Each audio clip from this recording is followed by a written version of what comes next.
Looking for future leaders we can trust and believe in? Look no further than the high school student athletes right here in Idaho. High school sports teach young people how to be effective leaders. It begins by making their grades and being on time for practice. It includes learning to listen, following directions, accepting responsibility, being a good role model. And it's about respect for officials, opponents, the rules, and each other. The result? It transcends sports.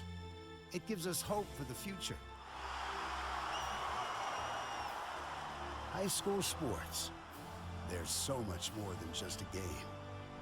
This message presented by the Idaho High School Activities Association and the Idaho Athletic Administrators Association.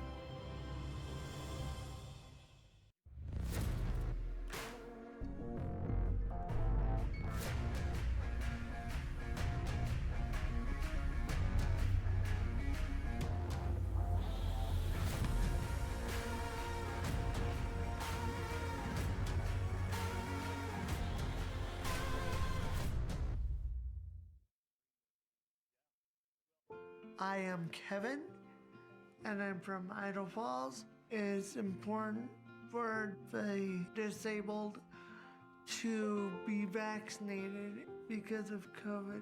I chose to be vaccinated because I didn't want to be sick or in the hospital. Getting the vaccination, my experience was painless and worth it. It was a very wise choice.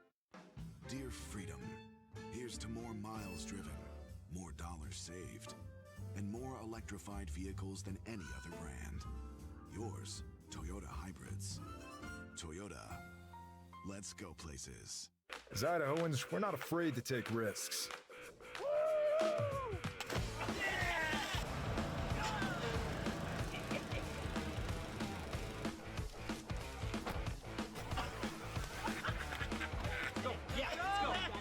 All the way, all the way. Go. All the way down, all the way down. Driving under the influence is not a risk we're willing to take. Be around to do more of what you love. Folks, I've got good news and bad news. Bad news? You just took that selfie with poison ivy. Good news? Someone gets to use their coverage from Your Health Idaho. Quality coverage for as low as $0 a month. Some days, I choose the most difficult trail. I test my limits. Taking the hard path isn't always easy, but I know it's the right way. When I get done with my ride and I look back at what I've just accomplished, I feel amazing. It takes courage and determination to do hard things. But you can do them. Quitting tobacco and vaping is possible. You decide when. We'll show you how. Learn more at projectfilter.org or call 1-800-QUIT-NOW. Welcome to the Ryerson Family Backyard Games. There will be obstacles to face and challenges to overcome. Are you ready? Idaho high school seniors graduating next spring are eligible for up to $8,000 in grant money for career training and education through Idaho Launch. Funds can be used to cover the cost of apprenticeships, job training, community college, and university programs that lead to in-demand careers. Students choose their own path, and Idaho Launch helps pay for it. Funds are limited. Apply today at nextsteps.idaho.gov/launch. Idaho Launch. Support in every direction.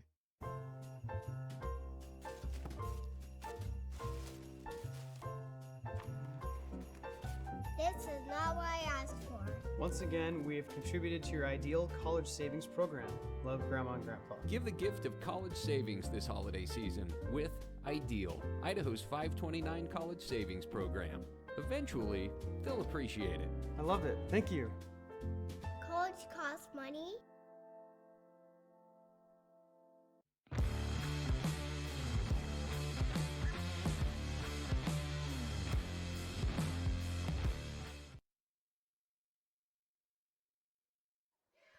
Wait.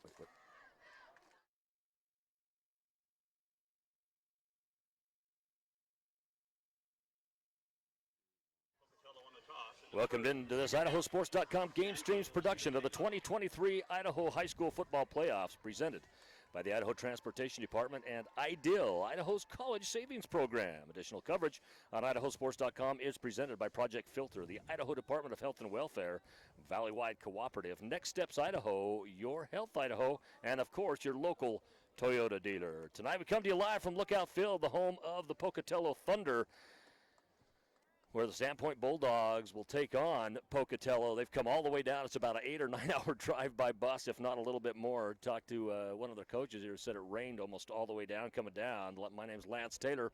Bring in Sean Kane for tonight's broadcast. Sean, this is round number 2 of the state playoffs. Neither one of these teams were fortunate enough to have a bye last week, so both of them opened up last week to open up the playoffs. Yeah, definitely. You had Pocatello took on district rival Preston, took care of business at home in the mini dome, and did a good job taking care of Preston. Pocatello Thunder had over 500 yards of offense in that game, and really took it to Preston. So, well, it's a Preston team that they had beat by even quite a bit more during the regular season. But anytime you play a second time, you know a bit more about each other. And Preston actually did some much better things last week than they did in their earlier matchup during the season. But Pocatello, and you and I were talking about this earlier on. You were just talking about really how just kind of balanced and how good this roster is for Pocatello. Yeah, definitely. And it looks like we might get started here. So I'm going to move over. Hey, that sounds good. So it's going to be Pocatello kicking off to Sandpoint. Sandpoint Coach Ryan Knowles, 7-3 on the season, 2-0 in the Inland Empire Conference. Both these teams' only losses on the year came to non-conference opponents for Pocatello, 6-2 on the season, 2-0 in the SEIC 4A. One of the things you'll notice, they didn't play quite as many games. They're one game down. They had a game earlier against Ridgeview this year that, because of an odd bus situation on the Ridgeview side, it got canceled. The ball is kicked off to Sandpoint. Sandpoint brings it out across the 30-yard line, out to about the 33, where they're going to take over 1st and 10. Sandpoint on the season averaging almost 34 points a ball game, giving up just a little over 20. So they do have some different margin there. However, they've also been shut out this year. Yeah, it's a different kind of setup here. I think it's a little warmer, so the Bulldogs are going to start off on offense, and man, it's going to be a great game. Drew Lehman, the junior quarterback. And when you talk about Sandpoint, you got Brewster and Frank that have combined for almost 3,000 yards. Well, the opening snap is put on the ground and just finally dropped on by number 18, Cody Brewster, a senior running back and a DB for this team. And if you're Sandpoint, that's not the way you want to start, is to have something like that happen. 2nd and 14. Yeah, Brewster and Max have combined for 2,585 yards this season. Dropping back is Lehman. Puts it right into the hands of his intended receiver on that play, which happened to be number 13, Jesse Turner. Broken up by number 52. Comes up incomplete. Millward had the good defense there. The defense was good, but it was still a catchable pass. Yeah, just like that, it's 3rd down, and if we had a little more time, that's what I was going to say is the Pocatello defense, you talk about all their offensive players, but their defense, Devin Rodriguez, Carson Christensen, they've just been phenomenal all season. Well, and I think one of the words that describes them best is athletic. They're a very athletic defensive group. They're not just good route defenders. They're very athletic. They can keep up on the run. It's Lehman now on the run. Speaking of that, he's going to get hit. Finally brought down. He stayed up for just a little while. That was on a 3rd down, but with the loss earlier on the opening snap, it's going to bring up a 4th and 9, and certainly going to bring up a punt or bring the punt team out. Either way, I think if you look on these teams on paper, I think if both teams play their best, I think Pocatello's best is probably better than Sandpoint's best is. So that that leaves the onus upon a Sandpoint to maybe take a risk now and then in this game. Take a chance, maybe a fake punt at some time, an onside kick, going for it on a 4th that the team might not expect. That's something, that can possibly even odds. Punt is off, dang near blocked. Takes a Sandpoint bounce and then goes out of bounds about the 28-yard line where Pokey will take over 1st and 10. Yeah, when you look at this, the word that comes up a lot is intriguing. Intriguing matchup, right? You've got a Sandpoint team that runs the ball really really well. You've got Pocatello that runs the ball really well, but what people are saying, is that Sandpoint's one of their main attributes is able to stop the run. Yeah. We'll get a chance to see it right now.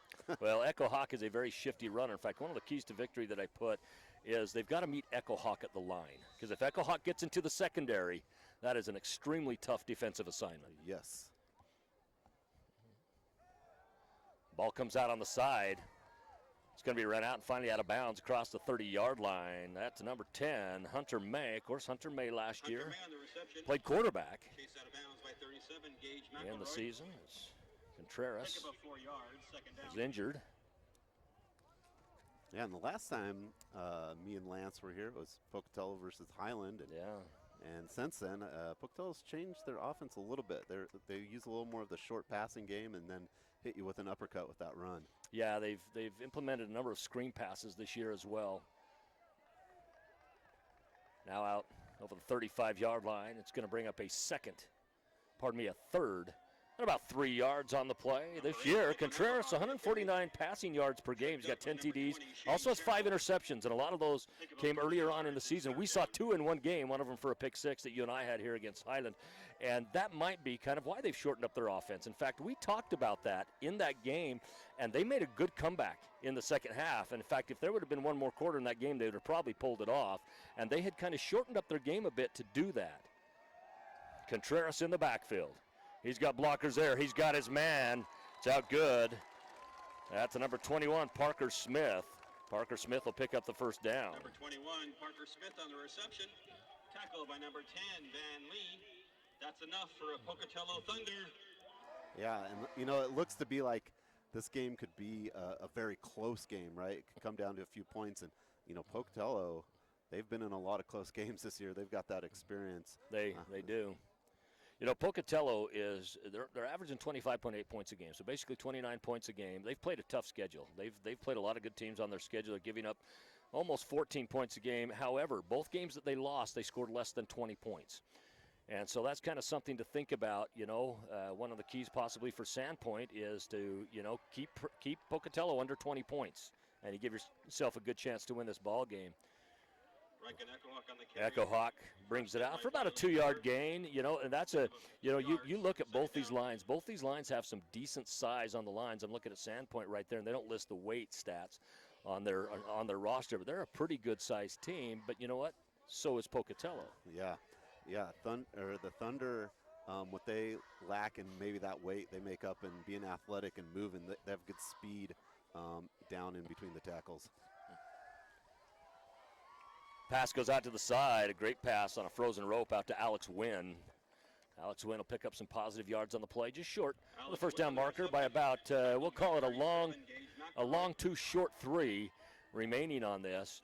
The 2 losses that Pocatello had on the season, they scored 17, they scored 14. Of course, that Hillcrest game, it was tied at 14 before Hillcrest ended up winning that on a touchdown pass. But, that was a very, very good match. In fact, it was a matchup that I really felt Pocatello would probably win coming into it. But let's face it, Hillcrest has been the surprise team of the 4As, as really nobody had them on their radar as a top 5 team going into the season. Yeah, and, Hillcrest hasn't lost, but both games that Pocatello lost, they had chances to win with drop balls in the end zone. So against Highland, Stuckey dropped a ball, and that's right. And then against Hillcrest, Bowie dropped a ball up. So they've had chances to win both those games. The Pokey linemen are looking standing on the jump. There is no replay, of course, and no replay rule anyway in high school football. Last year, Pocatello lost to Bishop Kelly in the semifinals. Bishop Kelly, of course, your consensus 1 seed and top-ranked team in the state. Both your coaches' polls and your media poll have the same teams ranked in the top 5.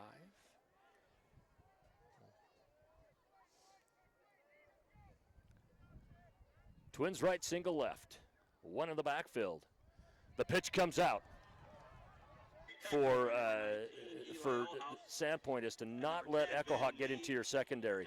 But he can beat you on the edge too. Typically when I talk about that, what I mean is him going through the line. Yeah. And breaking into your secondary. He's got that head of speed, but when he comes out to the side, he's a very tough defensive assignment there too, and he is so shifty laterally. Yeah, and he's, if you've ever played a video game, Lance, they usually have a turbo button, and his turbo doesn't run out like in the games. And Julian Bowie, the star receiver and star basketball player, headed to Boise.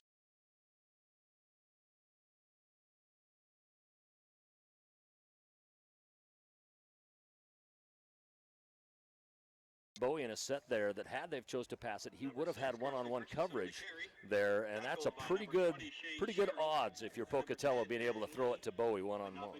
Yeah, it'll be interesting to see if they don't go for that right now on this first down.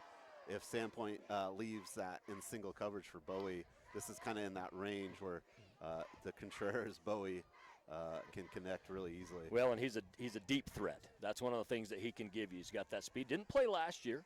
Chose to come play this year. Also won a state golf championship earlier. It's Echo Hawk out on the side. He's finally pushed out of bounds. But again, what did Echo Hawk do? He got into the secondary. You get into that secondary, and he is a very, very tough defensive assignment, very tough to bring down. And, you know, I like what Pocatello's doing right now. Again, we talked about this. They're balanced, right? They're being pretty balanced right now. But I think there's a flag on the play. There is. It's a holding call against Pocatello, so that will come back. Unfortunately, it negates a great run. They just struggle with Echo Hawk when he gets past their big lineman who can bring him down more on the spot.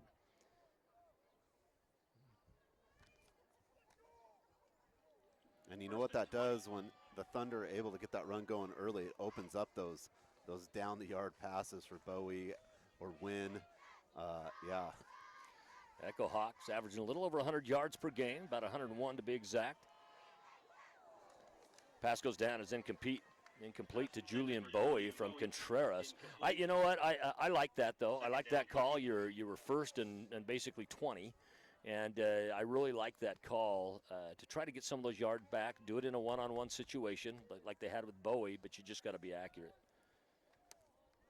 Yeah, and you know, for the Thunder, it's Contreras. If he has time to throw and doesn't have to roll out too much, I think they're very dangerous. And at that time, that last play, I felt like he just had to roll out too much, and it was just made that pass that much more difficult. Van Lee was on the defensive assignment. He leads his team in tackles. He's got 74 tackles on the year. It's Contreras. He comes to the side. He's finally going to keep it. He waited for the defender to commit one side or the other before he finally did it. However, the coverage was very good downfield, or I think he would have pulled the trigger on that. As he does, he gets out of bounds. It's at the 33-yard line where it's going to bring up a 3rd and long.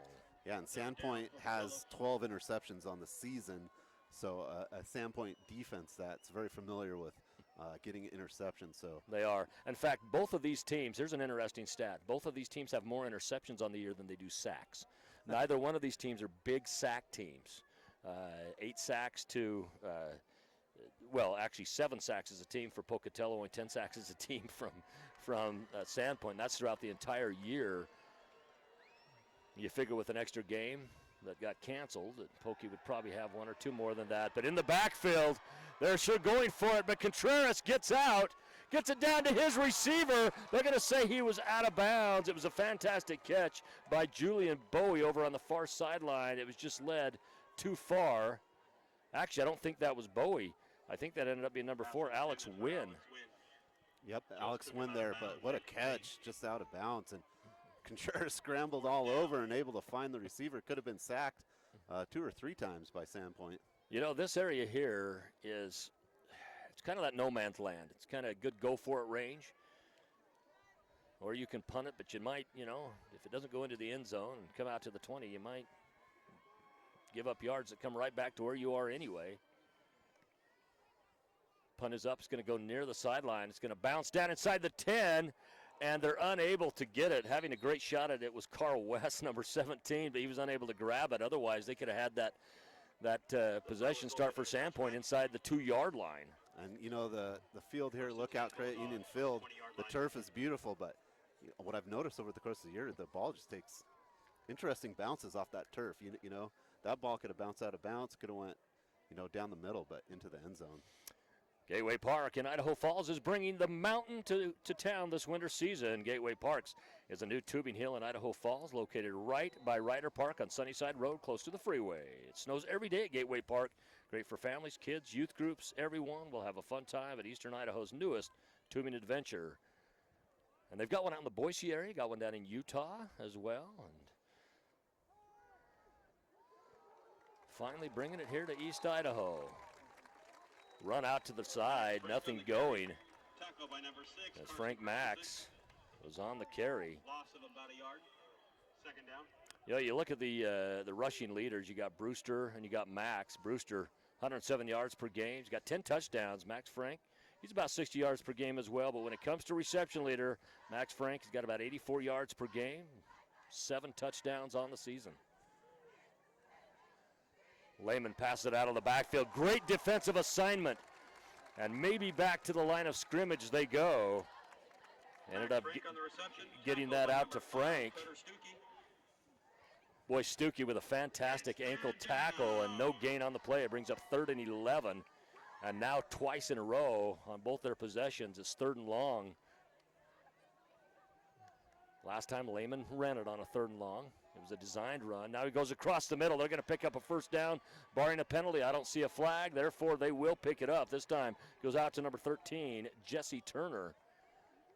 That was a nice job by the quarterback of Sandpoint to wait long enough for his receiver to get to the first down line, because he looked at him earlier and could have went, but perfect pass to get the first down. Max Frank also leads his team in all-purpose yards as this pass falls incomplete out to the side, intended for Max. You know, when you look at a play like that, boy, you're lucky for that out-of-bounds line, because you never know. It was close enough. You never know if an official is going to call that a lateral. It was close enough of a dart to do it. Yeah, and then have the wherewithal to pick it up and run it into the end zone. That's right. It could be problems. Last night saw one of the oddest stats you'll ever see, a 6-yard punt return for a touchdown. 6 yard, it wasn't blocked, anything like that. It was an actual punt. 6-yard punt return. In the backfield, Lehman gets hit. It's going to be an incomplete pass. His arm was clearly moving forward, but getting there early. Number 10, Hunter May, was in there. Also number 21, Parker Smith. It's going to bring up a 3rd and long again, this time 3rd and 10. This is actually the best. The closest 3rd down they've had is 3rd and 10. 3rd and 11 last time, 3rd and 15 the time before, and we are going to get a timeout. It's going to be taken by Sandpoint. We'll stay right here and get a word from some of our sponsors. Century 21 Riverstone is proud to support the Bulldogs in today's game. Century 21 Riverstone has sold more properties in Sandpoint and Bonners Ferry region since 2008 than any other brokerage. So when it's time to buy or sell, remember Century 21 Riverstone. At Andy's Heating and Cooling, they understand the importance of a fully functioning and efficient air conditioning system. That is why their goal is to provide only the best services coupled with great customer service, integrity, and honesty to every single one of their customers. No matter the system, you can be sure that they can service it. In business since 1972, hey, I was just 2 years old on that. Andy's Heating and Cooling is a name you can trust with 100% satisfaction guarantee. Your first call should always be Andy's Heating and Cooling, servicing all of North Idaho since 1972, and they say thanks to you. So coming out of the timeout, it's going to be Lehman from the shotgun again. Twins right, Twins left, and comes down in the backfield again. And this time it was just opposite, as it was Parker Smith that got him, and he was assisted by Hunter May. The last sack was Hunter May, and assisted by Parker Smith. And it's going to bring up 4th and long for Sandpoint. And so far, the Pocatello defense has been a riddle that Sandpoint has struggled to figure out. Yeah, no doubt. The defense of the Thunder has been unreal. Pressure on the quarterback, stopping the run for losses. It's been tough for Sandpoint to get anything going offensively.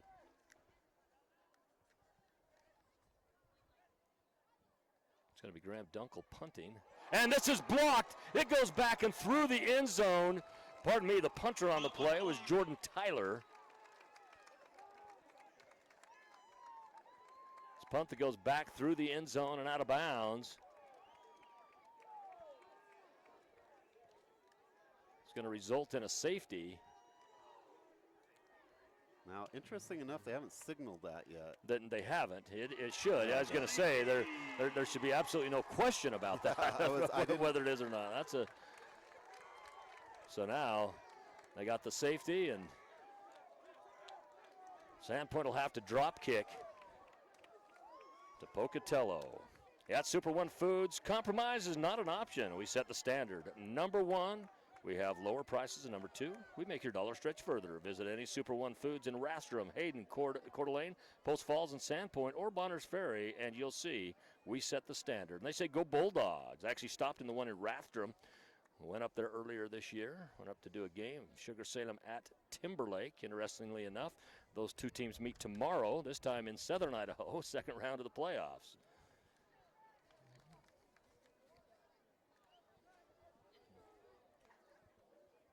So now it's going to be, and they're going to choose to go off the tee rather than drop kick style. You know, you look at Lehman, he's 138 yards per game, 12 TDs versus 5 interceptions. His quarterback rating is 117.5, and he has 70% completion rating. You wouldn't know that seeing these first couple series. Not at the start of this, and you got to credit the Thunder defense for getting in heavy and hard. Well, we talk about that tough schedule that Pocatello had. Went down, opened their season with a tough Mountain Crest team, much bigger school down out of Utah. It's going to be Echo Hawk. Echo Hawk scoots out across the 40-yard line. Pardon me, it was Carson Christensen, not Echo Hawk, Carson Christensen. This will be right on the 40 or maybe the 41-yard line where Pocatello will take over. But, you know, amongst everything that's been going on, you look at the scoreboard, and it's 2-0. Yeah, 2-0. You know, as Pocatello has not been able to put any points up on the board either. And that I mean, other than the safety, obviously. And that 2 points, you know, as the game goes on, could be huge. It could be massive. It could be massive. I mean, when you consider how many games are won anywhere between 1 touchdown or less, those 1-point and 2-point conversions make a difference. It's going to be Contreras. He goes to the outside. I think we're going to get a hold. We do. This is going to come back as they're going to call a hold on his teammate Tommy Smith, number 70. I was watching that happen, waiting for it to be called. Finally got called, and that will come back. It's going to be a 10-yard penalty. Will remain first down, but it's going to be 1st and 20 rather than 1st and 10. And really the only knock on the Thunder right now has been the penalties on the last possession. A couple penalties took them back out of scoring range, and now this penalty. Well, this is a game, and you and I talked about it a little bit before the game. Even had a chance to talk to some of the coaches before the games from these teams. Is that this is a game that could come down to who makes the least mistakes. You know, it is one of those games that could come down to that. Yeah, I couldn't agree more. You know, turnovers or just drop passes or whatever that one little mistake is could be the huge difference in the outcome. In the backfield now it's Echo Hawk. Echo Hawk runs out across the 35-yard line. He's going to pick up about 5 yards on the play. We'll bring up a 2nd and 5. As mentioned before, Echo Hawk averaging just a little over 100 yards. He's got the 6 touchdowns. You know, Christensen's got 5 touchdowns on the season. He's averaging about half the amount of yards per game, but he's still got 5 touchdowns on the season as well. Yeah, against Preston in the regular season, Carson Christensen took a 94-yard touchdown run, and it was one of the best runs I'd seen all year. So Christensen's a very good athlete as well. Contreras, he's got Bowie to the left. He goes with him. Bowie's open. It's a one-on-one situation. He had it in his hands. It was great defense. Boy, you got to give credit on the defense to Eli Alshouse. Eli Alshouse just with a great break up there, because that ball could not have been placed better than it was placed right in the hands of Julian Bowie. Yeah, good defense. Alshouse had, I believe, 2 interceptions last week against Bonneville. Yeah, he's got 4 on the season. 2 of them came last week, and they've got 12 as a team this year as well. Alshouse, very, very good ball player. Does an excellent job for the Sandpoint Bulldogs. He is a senior, so he will graduate this year as well. But what we've got out on the field is a 3rd and 15. I'd mentioned 2nd and 5 earlier. It was actually 2nd and 15, 3rd and 15 now. Contreras pops back. Once again, he's going to go to a receiver, and it goes to the outside, almost picked off. This time intended for number 81, Hunter Cordell. Hunter, just a sophomore, They list him as 6'3", 150 pounds. I'm telling you right now, he is bigger than 150 pounds. Yeah, I mean, I don't know if we're on the metric system or something there, but in pounds, he's a little above that. Yeah, maybe that's his wrestling weight. He right? looks to me that he probably goes around 210, 215 is what he looks like. We're going to get the second punt now. Is another good defensive stance by Sandpoint as well. What a great punt. He punted for the most part of that punt. It was a better spiral than what I can throw. And dang near getting another safety. But the tackle goes down to the 2-yard line on the return. It was a bobbled return. Finally brought out to the 2-yard line and dangerously close to another safety. We could have had a 4-0 ball game. That would have been an interesting stat. He was running, the Sandpoint player was running sideways and trying to catch it. That's very difficult. And I don't want to toot my own horn, but on the East Idaho podcast, I said this game could come down to special teams. And Pocatello special teams, Garrett Keller, great kicker, has been phenomenal all year. And right now it's looking that way. Shane Sherrill was the one on the return. Now we got the tight end, and as they send it a little bit more like a veer, the ball's on the ground. It's fumbled, and it's a touchdown by Pocatello. I believe it was jumped on by number 7, Jackson Romero. Recovered by number 7, Jackson. It was Jackson Romero. What a fantastic recovery by Romero. And you never know if maybe these temperatures are having some effect for Sandpoint as well. It comes at the 39-second mark of the first quarter.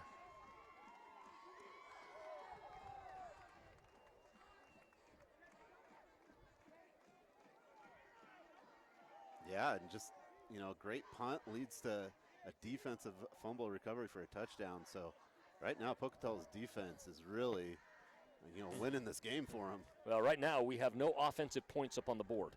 Yeah. We've got 8 defensive points. Which many people thought that's kind of what this game would look like, and sure enough, it has. This kick is up. Looks good from our angle. It is good. It's always tough to tell, I know. But it's up and good, and with 39 seconds remaining in the first quarter of play, your score is Pocatello 9, Sandpoint 0. We're going to take a quick break here on IdahoSports.com. We'll be back after this.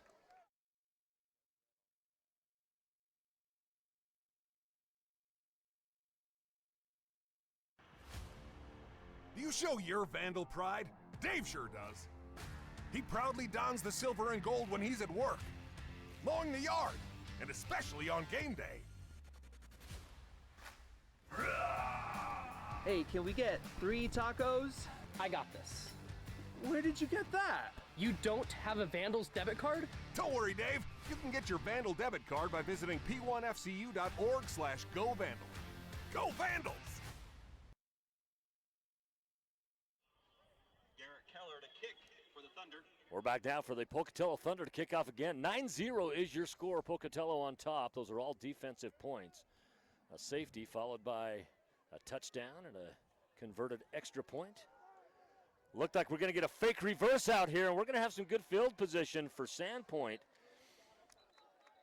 As Shane Sherrill, the senior, brings it out, and he's the one that avoided disaster on the last punt, and finally brought down on the 2-yard line. Now this time he gets it out all the way to the 35. The keys of victory for Pocatello today, one is don't get down early. Well, they haven't done that, and that's a good thing because Sandpoint's a pretty high-scoring team, averaging over 33 points a game, almost 34, and then you got to have good clock management, and you've got to avoid turnovers, where so far Pocatello's been the beneficiary of those things rather than those things hurting them.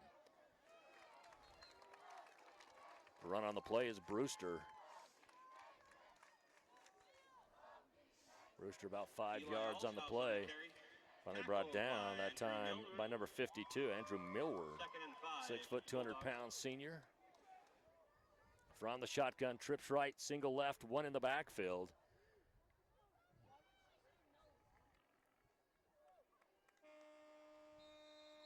And the time runs out just before they get it off. So we come to the end of quarter number 1 and your score. Pocatello 8, Sandpoint yet to score. Stick around on IdahoSports.com. We'll be right back.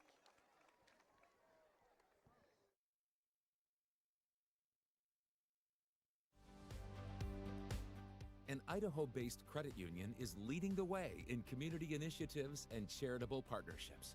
Recognizing a need for change, Lookout Credit Union underwent a major transformation to put its employees and their community first.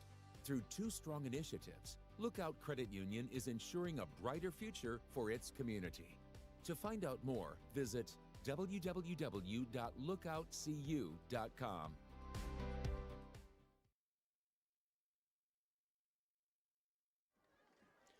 12 minutes up on the clock, ready to start quarter number 2. And Pocatello just taking it to Sandpoint defensively. Sandpoint has just been unable to get anything going. And, you look at Max Frank, he's got 7 touchdowns receiving on the season. But right now, Lehman's just unable to get it where he needs to get it.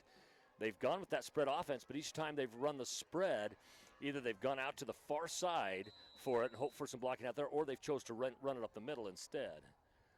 Now it's going to be 2nd and 6 yards to go. This time Lehman under center for the very first time today. Run goes up this time to number 11. Cody Brewster Pardon me, Brewster on the carry. Lehman up under center is the quarterback. Keller on the tackle. And now they kind of go to this. It looks more kind of like a veer set, or almost a. They've done almost it more like a wing tee.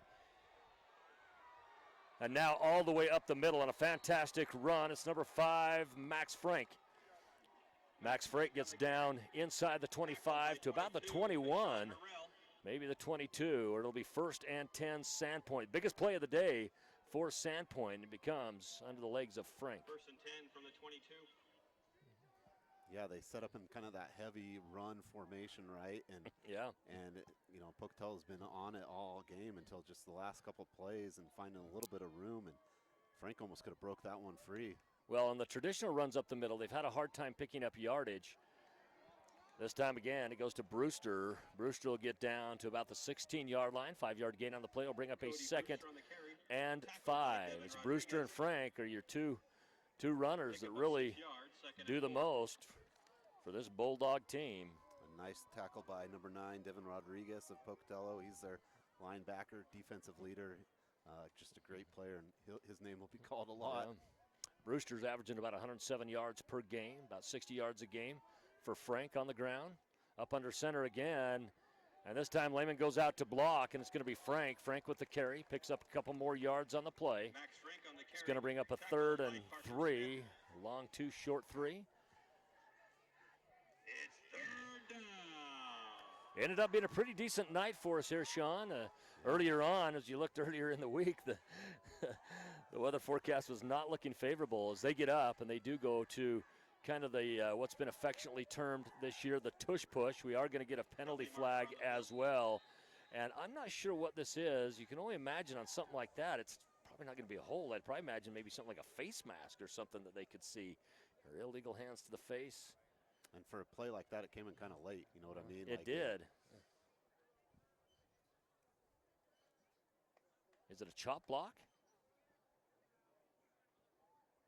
It looked like that's what he called. Not quite sure what this is. We'll see when he shows it. He's doing like a group together motion. Yeah, the V formation, which in certain scenarios is not within the rules. Illegal runner is what they're saying. They're saying there's an illegal runner. Tush push, 5-yard penalty. Well, they announced tush push 5-yard penalty. It's not a 5-yard penalty because of the tush push. They had an illegal runner. 3rd down, Sandpoint. Now from the shotgun, Lehman goes. He's got Brewster in the backfield. He pops it out to him on kind of a modified screen. He's brought down, but if they want to go for it, it gives him a fairly manageable 4th down as he got a fairly decent chunk of the yardage back. Had a good block out by Tristan Cody Brewster on the reception. Tomko had a nice block out on the edge. Stuckey with the tackle. Brings up 4th and 3, so they're essentially back to where they were, but this time it's for a 4th down. Looks like they're going to go for a field goal here. And try the field goal, try to get some points up on the board. This has been their best offensive possession of the ball game.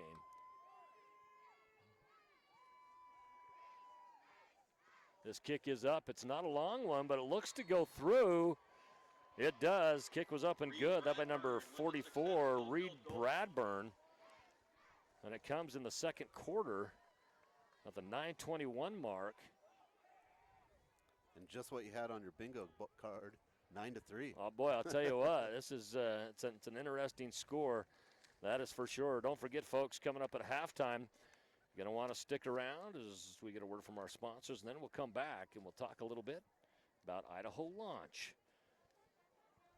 They have our halftime show. They have support in every direction when it comes to Idaho Launch. To qualify, students must be a graduate, class of 2024, from an Idaho high school, homeschool, or GED, be an Idaho resident, be enrolled in or have applied to an eligible Idaho institution, begin enrollment by fall semester after graduation, and complete a career pathway plan at nextsteps.idaho.gov. Funds are limited, so be sure to apply before the November 30th priority deadline. Learn more and then apply today. Visit nextsteps.idaho.gov/launch.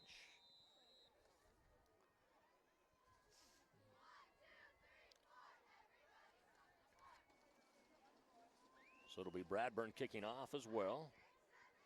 Just had the field goal on the other end. 9:21 remaining in quarter number 2. It's going to be brought out by number 5, Stuckey that time. It's actually Christensen. Boy, Christensen, as his jersey folds, it can either look to me like an 8, which is Echo Hawk, or like a 5, which is Stuckey. But it is Christensen. I'll tell you, pretty much every kickoff this year, it's Echo Hawk and Christensen back there. So yeah, unless they really pull a fast one on us.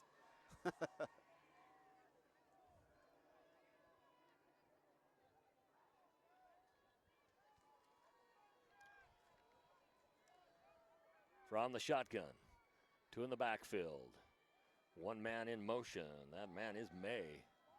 They go across the middle to a wide open receiver. It ends up in the hands of number 4, Alex Wynn.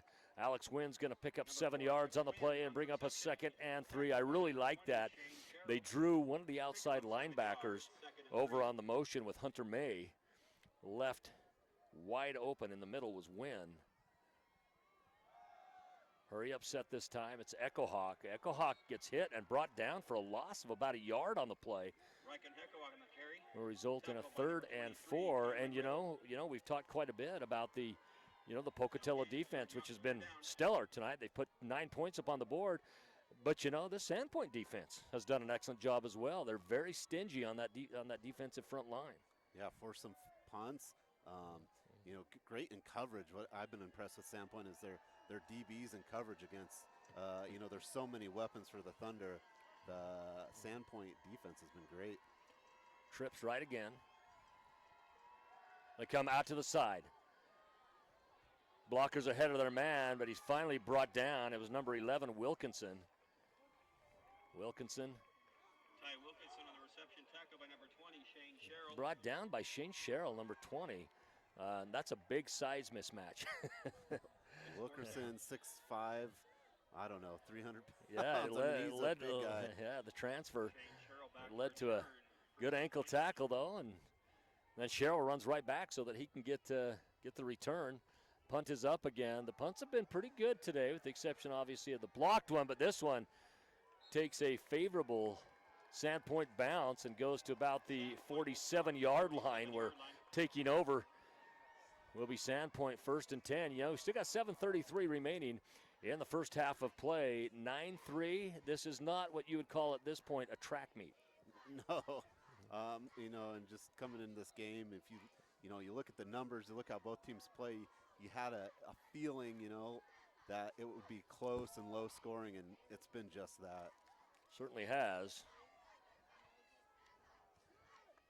Now trying to run up the gut and having to change his direction a little bit. You know what I think will be exactly who ran this. It looked like Van Lee for just a moment, but it ended up being number 18, Brewster. Yeah, go ahead. Oh, no, it'll be interesting. I think, I don't want to get too far ahead of myself, but what halftime adjustments are going to be made. Both teams really stopping the run well. Both teams want to run. Yeah. Those adjustments will be very interesting. They're going to have Hinberg on single coverage out here to the left. Now going off the right side and being hit at the line. Now for a loss of about a yard on the play is going to be Lehman as he tried to go to the right side, got cut off, so then he tried to turn and go up the gut.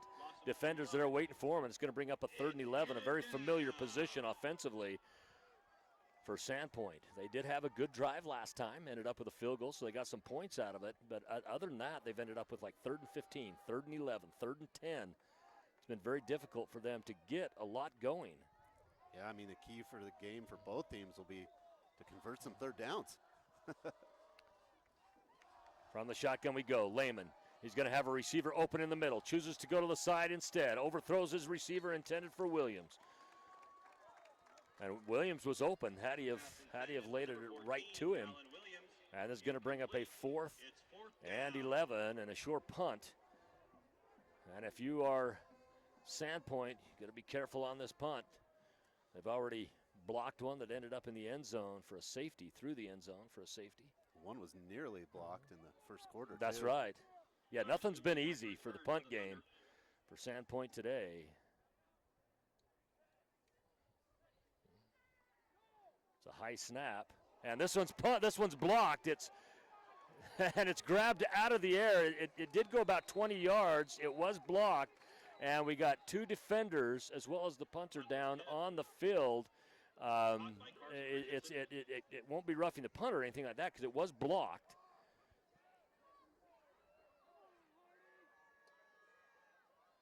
And it looked like the 2 defenders might have hit each other, might have hurt each other on that play. We're going to take a break. Hopefully the players are okay. They're all popped up now.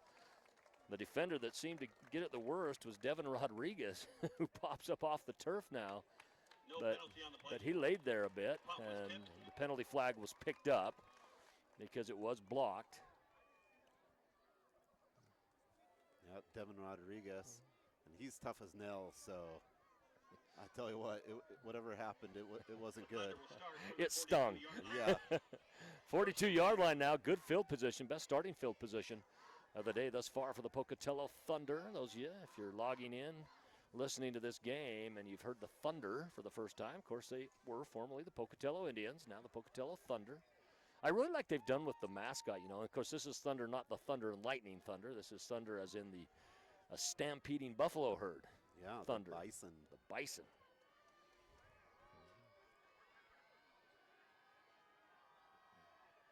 Man in motion from the shotgun. Yeah, we're going to get, I think the false start came from, I think it's a false start on Echo Hawk.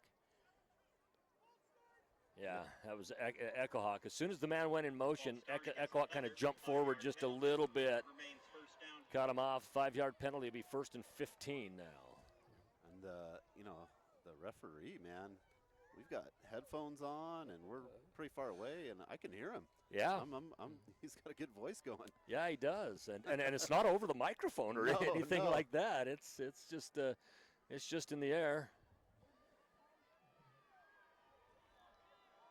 From the shotgun, 2 in the backfield as well. Coming out to the right side, it's going to be Christensen.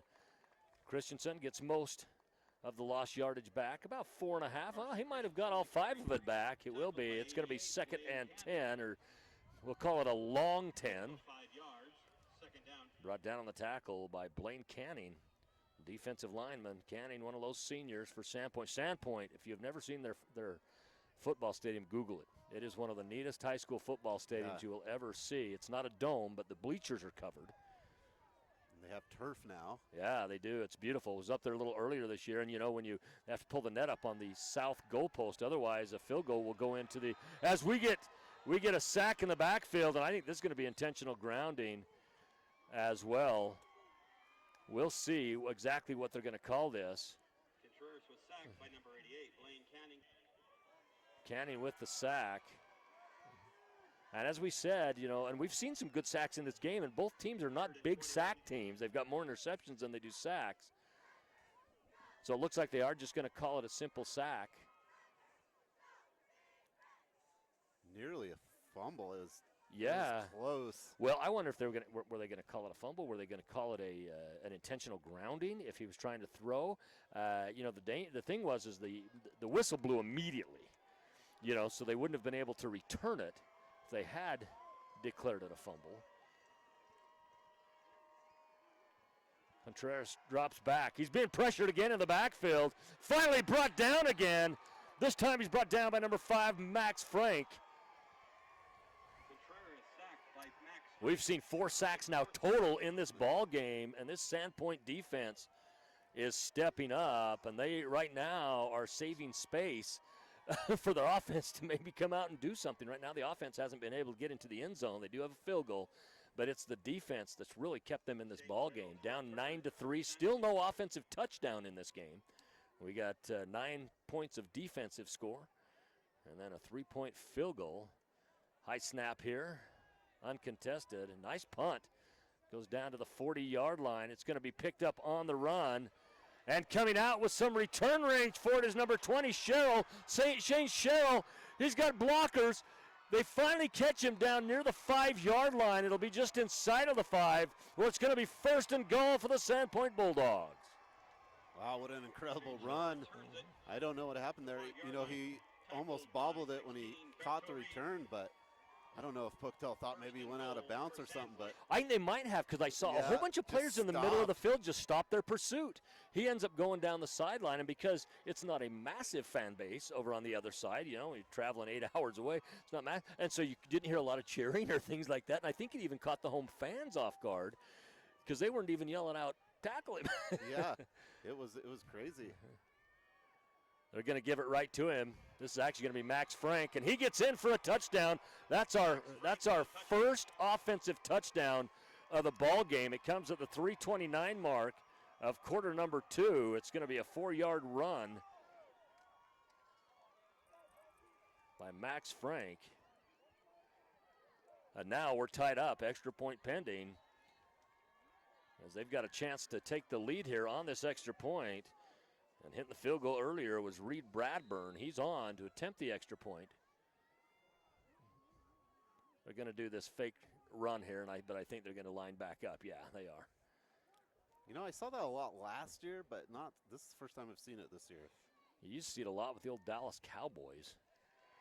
This kick is up, and this kick is good, and that moves our score out 10-9 as Sandpoint has come back and taken the lead on a great offensive possession set up by a great return off of a punt. We're going to take a break on IdahoSports.com. 10-9, that is your score.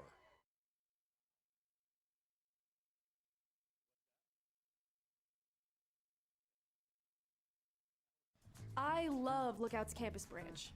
The vibe and the service. But with digital banking, it all comes to me. My customizable dashboard provides all my information. Accounts, cards. Anything else? I'm good. Bill pay, even my credit score. Gotta go. You gotta go download this app and upload convenience today.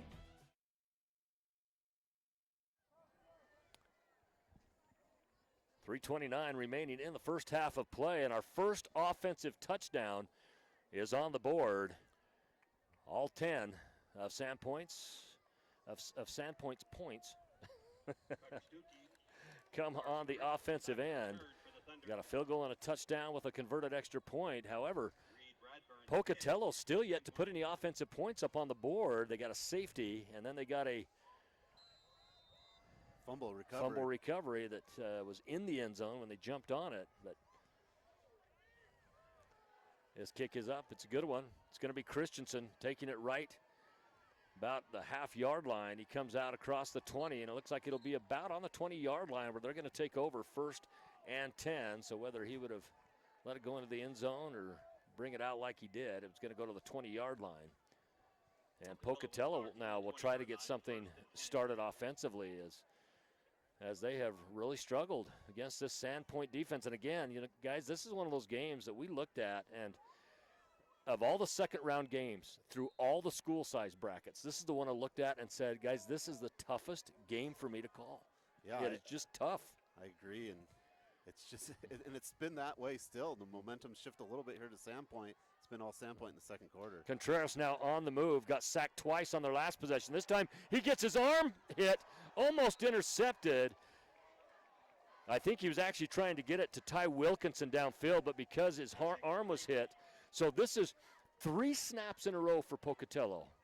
other than the punt. This is 3 snaps in a row where the defense has got to Contreras. They got to him twice for sacks. This time they hit him on the pass. Yeah, Pocatello's went a little bit away from the run, which really was kind of their bread and butter to start that opening drive in the first quarter. So, Pocatello might need to look back to run the ball, but, they've just had 2 punts and 2 possessions in this second quarter. Well, how long has it been since we've called Echo Hawk's name? It's been a while. Last time he did run it, he got about 2 yards on the play as that defensive line is just stingy. Now going down the sideline, they have Bowie. He has room. Bowie catches it, and no one's going to catch Bowie as he's going to take it all the way to the end zone. He's going to flirt with maybe a taunting penalty, but as it is,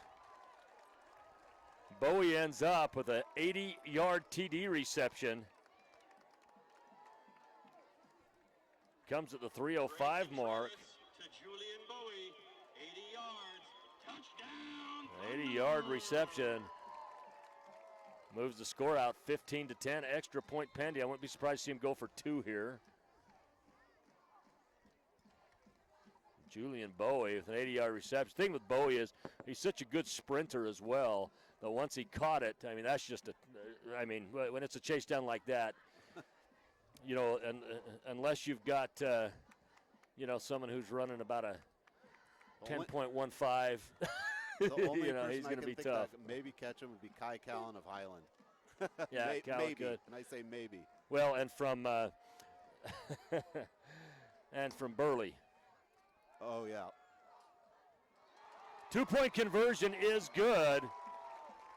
So they get the touchdown on the 80-yard bomb. And we talked about that Bowie, what he gives you, you got all those chop plays up the field that Pokey can do on you, but then he is that deep threat. And that moves our score out 17-10. So now we're on serve with a normal football score. At 17-10 and 3:05 remaining. We're going to quit a quick word. We'll be back right after this.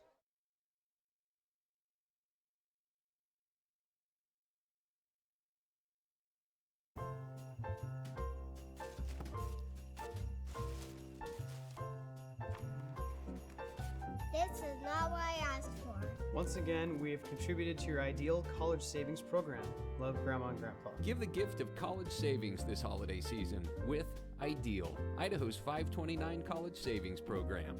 Eventually, they'll appreciate it. I love it. Thank you. College costs money.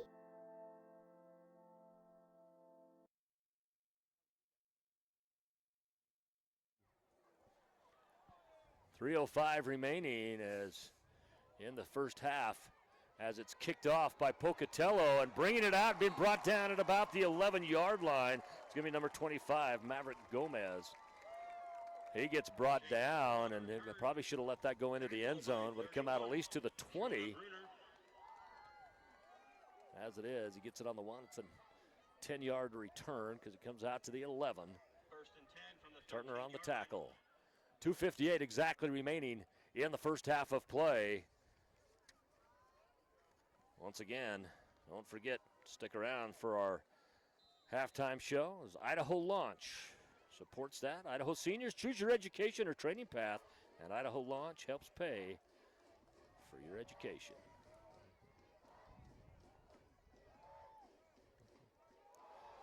We got another bobbled ball in the backfield and being brought down around the 4-yard line is Lehman. They're going to give it to him on the 5, and I think that was pretty generous. It looked to me like he was clearly down on the 4. But they're going to give it to him on the 5. The officials have a better view than we do.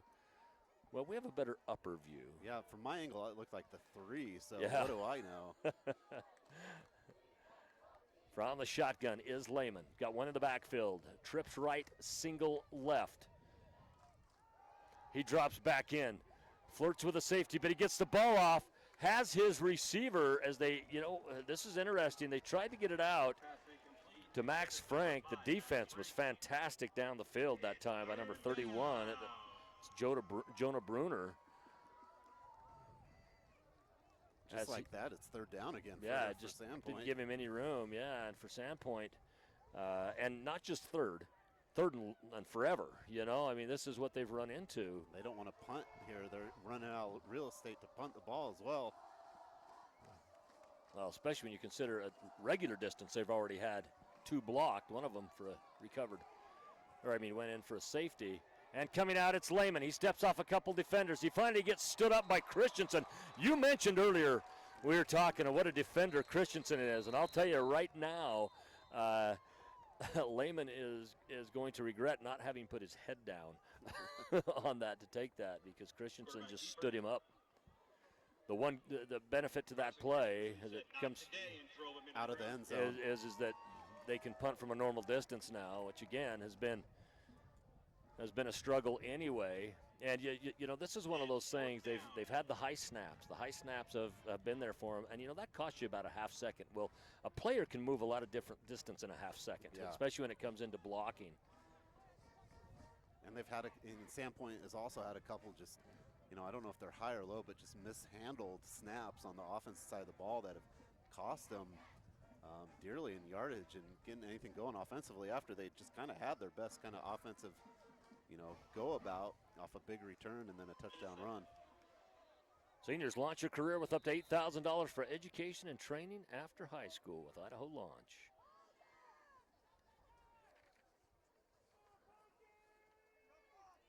Back deep to receive is going to be Christensen. This is a good punt this time. Had plenty of room. Now out right at the 50-yard line is where he's brought down. And that time, it actually was number 5, Stuckey. I was waiting for you to see. I was zoomed in right. Well, I noticed the size difference was a little different between those two. Let me tell you, that 5 and 6 does look very similar. Well, and when the jersey gets folded, you mistake it for the 8, too, Oh, yeah. you know, on the bottom. Either way, folks, we eventually get it correct. You know, we don't have any statisticians or people keeping tabs around the stadium for us with a computer, you know, where it just pops up telling you who did it, you know. We have to use our eyeballs. Echo Hawk, they fake the handoff to him, and then coming out, we're going to get, they're just going to call it incomplete. And we were looking to see if there was a intentional grounding. We do have one flag down, but it looked to me like it got right to the first down marker. And there was a receiver in the area. I think Contreras was down too, way before. He might have been. Ty Wilkinson, number 11, was actually technically in the area, in the general area.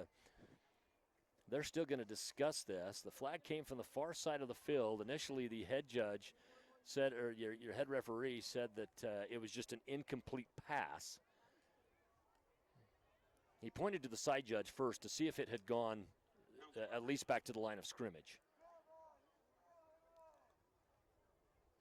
Now that's a couple times Contreras has gotten a little loose with the ball. And yeah, he's flirted with that a little bit. We've talked about the difference. So what they're going to end up calling at the end was not what we expected. It's an ineligible receiver downfield, which is really kind of inexcusable for your receiver because the play was a fake handoff, is what it's supposed to be. And so you know you're going to have to stay and protect on some coverage. But either way, it's 5-yard penalty. That's what they call it. It's 1st and 15 for Contreras. He'll step into the shotgun again. Twins on either side. One in the backfield.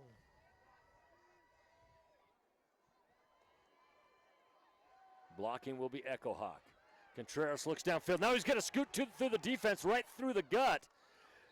And he got down, but put the ball on the ground. Ended up with what could have easily been a fumble on the play. Ends up with an 11-yard gain, but that leads 2nd and 4 for Pocatello. They go with the no huddle. Trips left, and Bowie again in single coverage. Trips right, and this time it's going to be Echo Hawk. Echo Hawk, we have not called his name as much tonight as I expected, but you know, he's such a workhorse. You just know he's going to do things. Well, definitely not really called his name in the second quarter, that's for sure. Yeah, first quarter we called it a bit. Pocatello hurrying up now. They might end up flirting with the play clock. To the outside they go. Brought down for a loss on the play is Christensen. He loses a yard. It's going to bring up a 2nd and 11 for the Thunder. Shane Sherrill, number 20 for Sandpoint, on that shoestring tackle. That's what you got to do. You got to find a way to tackle Echohawk. Contreras throws it. He was under pressure, threw it, got it to his receiver, Hunter May. Fantastic first down play, and Contreras gimped just a little bit when he got up. Haven't called Van Lee's name tonight, as he is leading tackler for this Bulldog team. We get the pitch out to the side, goes to Christensen. He bulls over one man, kind of stays in his position. I think it kind of hurt him just a little bit. Now he's coming off the field. I believe that was number 10, Van Lee, who we just mentioned, that he's a leading tackler, and I think it kind of stunned him for just a minute. He kind of stayed in that position, and we're going to get a timeout taken by Pocatello. So the scoring, as we look at it, the 4:55 mark in the first quarter, we had a blocked punt, ended up in a safety. Pardon me, yes. Then we had the fumble recovery in the end zone at the 39-second mark, and that was the first 9 points that was put up on the board, all of those defensive. We move on to quarter number 2 at the 9:21 mark. We finally had an offensive score. It was a field goal by Sandpoint. Then at the 3:29 mark, you had the 4-yard run by Max Frank. However, what that doesn't say is the huge return on the punt that was brought all the way back inside the 5-yard line. And then at the 3:05 mark, 80-yard touchdown reception by Julian Bowie, plus the 2-point conversion moves us out to our score 17-10. Kind of a chess match in the scoring, you know. It Safety, a 2-point conversion, 4 points of the Thunder, kind of a little unconventional for them. The 2 games that the Thunder lost this year, they scored 17 and 14. And part of the keys to victory for Sandpoint to win this game was the need to keep Pocatello under 20 points. Across the middle, it's Contreras, has his receiver. I think we're going to get a pass interference on this, as it was intended for Hunter May. And Pocatello would love to get some points on the board here because they're going to get the ball back in the second half. They're actually going to call this a hold, a defensive hold, rather than a pass interference.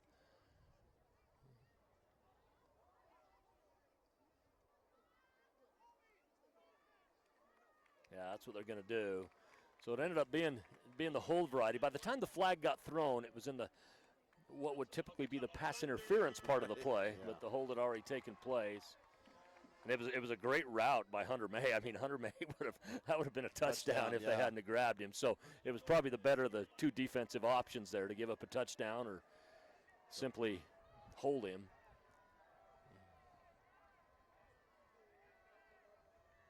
Man in motion. Contreras goes to the backfield. Goes it across the middle and hits it to number 11. We've talked about him, Ty Wilkinson, 6'5", 220 pounds. A transfer from American Falls. And that's another touchdown by Pocatello here in the second quarter. And right now, Pocatello finding their rhythm.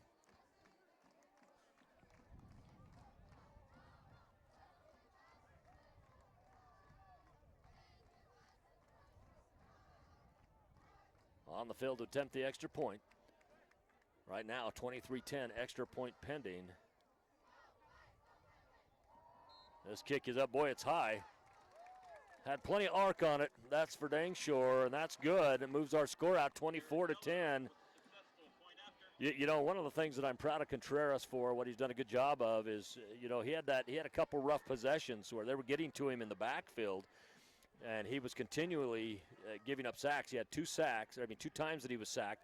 Then they punted it, and then he got hit on a pass the very next possession that they had it on the first snap. And, you know, he's continued to stay in there in the pocket and do what he needs to do. And kudos to the offensive line for giving him that protection that he needs now. But even with that, Sandpoint has still been able to get in there and give some pressure. He's just had some good dead-eye passes. Yeah, good passing and, you know, good receiver. And if there's a team that has a lot of receivers, it's this Thunder team. You Bowie, Wynn, Hunter May, and then Wilkerson right there. So you know, you almost don't have enough people to cover him. Well, these I mean, this team has the kind of receivers that any quarterback with an arm just froths at the mouth and says, I would love to be quarterbacking for that team. Absolutely. Contreras, he's the one that won that duty. He's doing a great job. 2 touchdown passes. Oh, they go with the short kick. It bounces off a Sandpoint player. I think Sandpoint ended up recovering it. It did go the 10 yards, and it might be Pocatello's ball. That bounced off the defender, and I'll tell you what, unless an official definitively saw that recovered by Sandpoint, then that might be Pocatello's ball. Now, they're going to give it to Sandpoint. They're going to say it was recovered by Sandpoint. Again, no replay as part of the rule in high school football, so it is whatever the officials call it, and a couple coaches out there for... Well, now, with 5 seconds, Sandpoint could take a shot here. That's right. Where pretty much you kick it, I think Yeah. that it's halftime. I mean, Lehman's got the arm to take the shot, you know. I mean, take it, leave one in the backfield, maybe 2, for blocking purposes, and but go for it. They're going to a prevent defense. We can see it right now that they're in the prevent. So they're not jamming anybody at the line, which means you're probably going to have double coverage all the way down the field.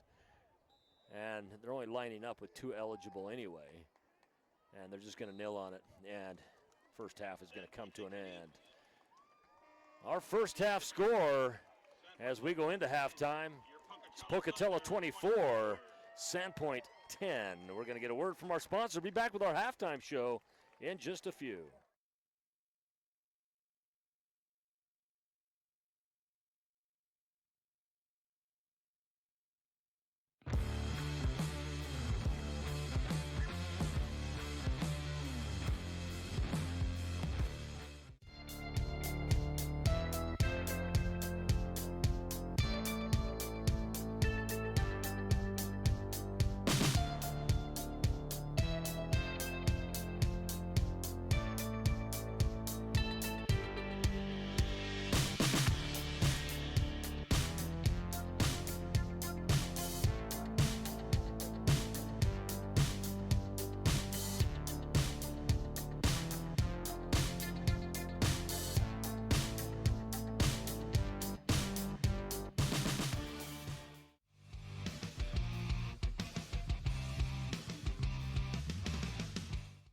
As Idahoans, we're not afraid to take risks.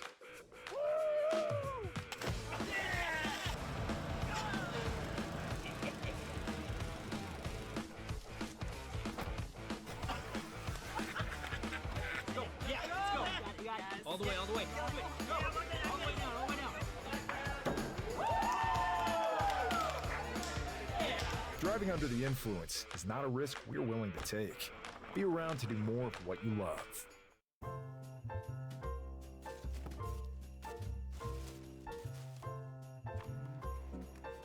This is not what I asked for.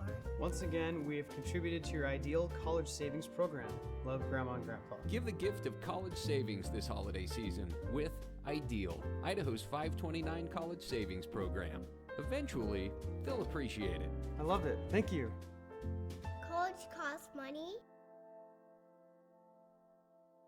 Dear Exit Strategy, all your pieces are in place.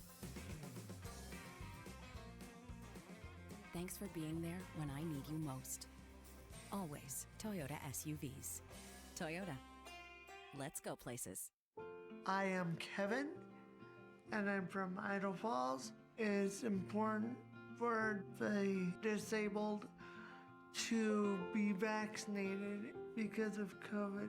I chose to be vaccinated because I didn't want to be sick or in the hospital. Getting the vaccination, my experience was painless and worth it. It was a very wise choice. Former regional champ and back in training. That's commitment. Ow. Oh, tough start. This is not as easy as it used to be, folks. And she's off, obviously pushing through some pain. Every muscle is begging her to stop. How's she doing this? I'm not even sure she knows. Look at her go. And stop. Come on. And go again. It's literally the home stretch. Whoa. She made it. Feel the elation. What fuels that kind of fire? Idaho Sports Nation, Ideal, Idaho's education savings program, is a proud partner of IdahoSports.com and an ideal way to save for college. Did you know it only takes $25 to start an Ideal 529 savings account and you get tax benefits? There is no better time than today to start saving for college expenses for you or for a loved one. Information and a full disclosure statement, including risks, terms, and conditions, can be found online. Please read carefully before investing. idsaves.org. Go save for college and go Idaho student athletes. We're Valleywide Cooperative. For 100 years, we've been your first choice for residential and commercial propane, fuels, oils, and lubricants. We service HVAC, install water heaters, propane tanks, and accessories. And yes, we'll even deliver right where you need it. Because for us, serving is more than a job, it's a way of life. We are proud to employ your neighbors and to be a cornerstone of your community. We're Valleywide. Yesterday, today, and tomorrow. We're here for you. Vaping sucks you in quick, and the more you vape, the harder it is to quit. Not to mention all the chemicals and health problems. That's why thousands of teens are joining My Life, My Quit. Visit mylifemyquit.com or text Start My Quit to 36072. Dear Detour, you asked us to measure up. So yeah, we did. When life slings you mud, sling it right back. Stay strong. Toyota trucks. Toyota. Let's go places. Folks, I've got good news and bad news. Bad news? You just took that selfie with poison ivy. Good news, someone gets to use their coverage from Your Health Idaho. Quality coverage for as low as $0 a month. We do things differently in Idaho. Sometimes we go east to find west, where muddy trails meet huckleberry smiles. Stars shine electric, and the wind smells like destiny. Sure, our traffic jams are strange, and not all our steaks are ribeyes. But wherever we go, our eyes never leave the road. Belts strapped and dreams packed, no distractions, no phones, focused. From here to there, it's who we are.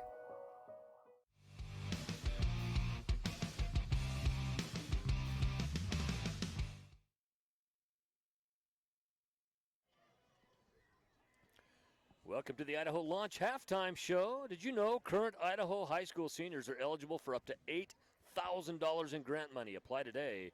Idaho Launch. Support in every direction. Lance Taylor, Sean Kane bringing you this second round playoff game from Lookout Field, Pocatello High School. Of course, one of the newer fields in the state of Idaho is Pocatello Century and Highland used to play their home games primarily at Holt Arena, formerly the Mini Dome, and during the COVID time that kind of a few things came to an end there, and they inside wasn't the best option. Yeah, they each have their own fields now, and they're beautiful. They've done a great job here at Lookout Field. Of course, there wasn't room right over by Pocatello High School, so it's up here by Hawthorne Junior High. Pocatello High School is actually quite a ways away from here, but this is where they had it within the school district to build it. And of course, Iron Horse Stadium, where Highland is, up there by the Highland Golf Course as well. Beautiful setting as well. Well, let's look at the first half. You know, the first quarter, very interesting quarter. You know, we ended up with really what was just kind of a defensive juggernaut, and it looked like that was the way the game was going to be carried. And all of a sudden, you come into the second quarter, and the second quarter moves on, you get some big strikes by Pocatello to start to stretch this game out. Yeah, definitely. You know, like you said, the first quarter, Pocatello was ahead 9-0, right, with defensive fumble recovery and a safety, and then second quarter, Sandpoint opens up with that field goal and then a Max Frank touchdown. But when you thought, it's going to be this low-scoring game, you had, don't forget about him, Julian Bowie, right, for the 80-yard touchdown pass, and that kind of opened things up. Sandpoint got the ball back, unable to really get it out of their end zone, has to punt, and just like that, Thunder strike again, and that's kind of been their MO all year is quick strike offense, and towards the end of that second quarter, the end of the second half, they did it with another touchdown pass to Ty Wilkerson. So well, and you know, with that too, even the touchdown that Sandpoint got, it wasn't off of a sustained offensive drive. It was from Sherrill's 70-yard return down inside the 5-yard line. to bring that back. They were able to score on that first play. I mean, and obviously you do the right thing. You take advantage of what you can. But they've really only had one sustained drive, and it only ended in a field goal. Yeah, it didn't end in a touchdown. So they really, at this point, have still not been able to figure out the Pocatello defense. No, and that's been the story of the game, right? The defense has come up huge for the Thunder. The coverage has been great. They've been getting pressure on the quarterback. I will say Sandpoint hasn't helped himself with some punting issues. The snap's been a little high.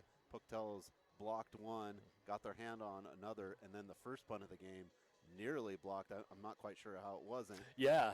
I mean, in fact, the only thing is that I knew it wasn't is there's no change of the trajectory of the ball, but there was enough people in there that it was just like, wow, boy, that they must have just missed it by millimeters.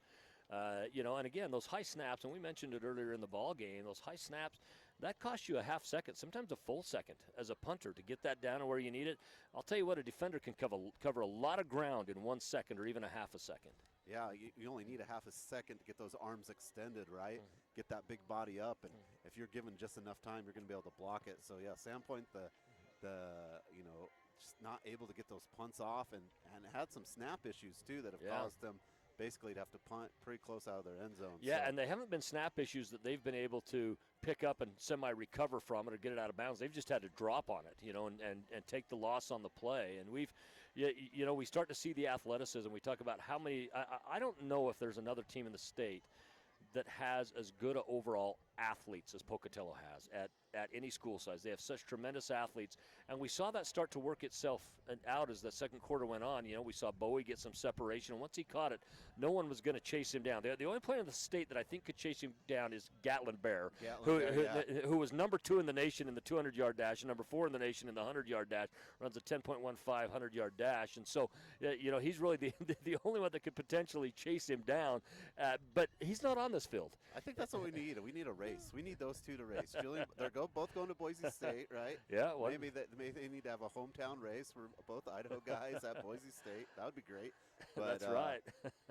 But you have to credit Drew Contreras on the passes, right? His passes have been, just accurate tonight, and he's taken pressure too. The pressure's coming in, and he's getting accurate passes out. Sandpoint's not letting him sit back there for a long time to throw the ball. They're getting on him, and he's getting it out and accurate. Well, even on the passes that he has completed, most of them have been under duress. Sandpoint's got a good defense. I mean, we've seen it in this game, and really the difference has been the passing. I felt coming into this that really the difference was going to be the running game, that we were going to have Christensen, we were going to have Echo Hawk, that we're really going to open this thing up. Christensen and Echo Hawk, as much as we've called their name, it hasn't been for anything huge for the most part. No, in the first quarter they were able to get some, kind of bigger runs. But once that second quarter came around, the Sandpoint defensive line has kind of zeroed in between the tackles and not allowed, Echo Hawk, if he gets past that first layer of defense, he's so dangerous. And Carson Christensen is good between the tackles, but Sandpoint plugging the holes. Yeah, Sandpoint's done a good job on it. And even in the first quarter, when they did have a few bigger plays for themselves, it wasn't resulting in offensive points. They ended up punting the ball as well. And so, this. I'll tell you what. I'm as impressed with the Sandpoint defense, as impressed as I am pretty much any defense out there. They did get beat on the long play, and then they got beat coming down the field on some pass plays. That's going to be really probably what they're addressing right now at halftime. You and I, in fact, you had mentioned earlier in the game when it was just 9 to nothing at the time. At halftime? What changes do you make? How do you address that? And and the thing is, Julian Bowie. He's going to get his plays. He's probably going to get one at least a game, one big play.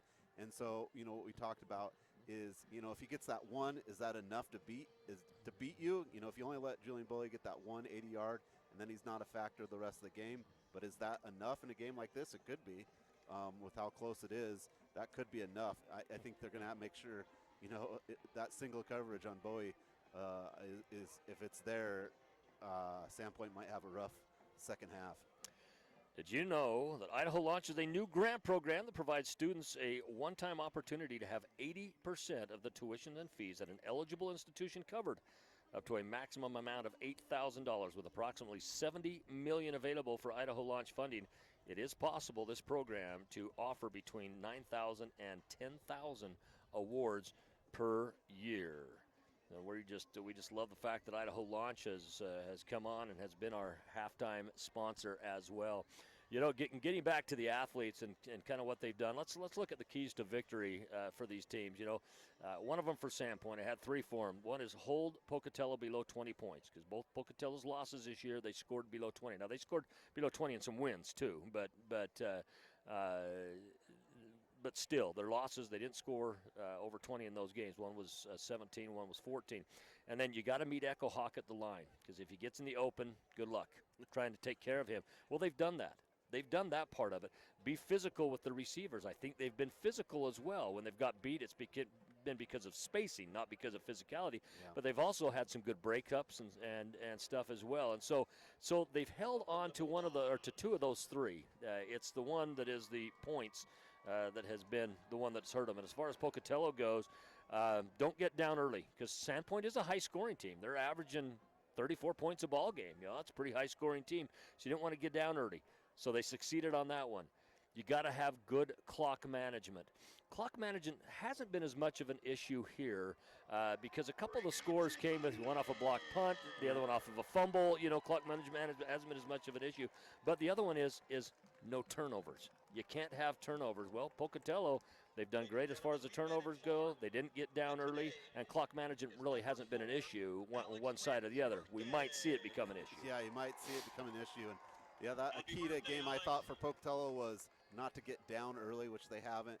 And for Sandpoint, I thought a key to their game was, able to run the ball efficiently and control the clock with that running game, which they quite haven't done this quarter or this first half yet. Well, we're about ready to start half number 2. Thanks again for joining us for our Idaho Launch halftime show. We're going to be back after this.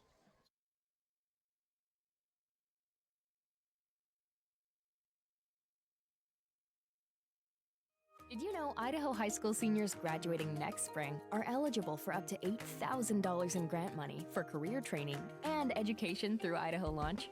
Funds can be used to cover the cost of apprenticeships, job training, community college, and university programs that lead to in-demand careers. Students choose their own path, and Idaho Launch helps pay for it. Funds are limited. Apply today at nextsteps.idaho.gov/launch. Idaho Launch. Support in every direction. Idaho isn't your average state, and we are not your average people. We're not afraid to jump feet first, and we see the world a little differently. We know the importance of slowing down and the value of catching up. When we're not busy getting lost, we're looking out for one another. Our whitewater is aggressive, but our driving is not. We know all about taking chances, but we also know our limits. We drive safely because we care. It's who we are. Vaping sucks you in quick, and the more you vape, the harder it is to quit. Not to mention all the chemicals and health problems. That's why thousands of teens are joining My Life, My Quit. Visit mylifemyquit.com or text Start My Quit to 36072. Folks, I've got good news and bad news. Bad news? You just took that selfie with poison ivy. Good news? Someone gets to use their coverage from Your Health Idaho. Quality coverage for as low as $0 a month. At all our local Teton dealerships, we're committed to our no problem philosophy. No problem means we'll find it, not we don't have it. No problem means the same fair prices that we've always offered on our new vehicles.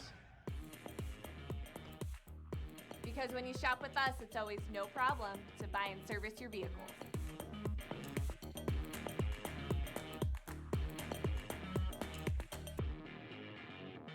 At all our local Teton dealerships, we're committed to our no problem philosophy.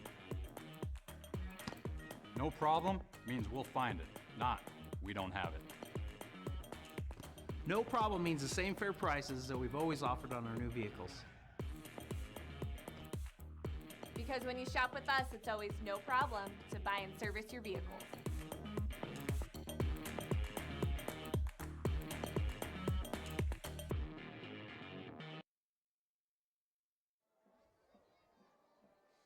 Welcome back to Lookout Field, week 2 of the state playoffs for Idaho. This is the 4A division. Sandpoint traveled about 8 hours down, might even be a little longer by bus. Talking to one of their coaches before the game, said it rained the entire time on their way down. It's that time of year, and it'll soon become snow. We got 12 minutes on the clock. Pocatello won the opening toss and chose to defer to half number 2. That worked out good for them.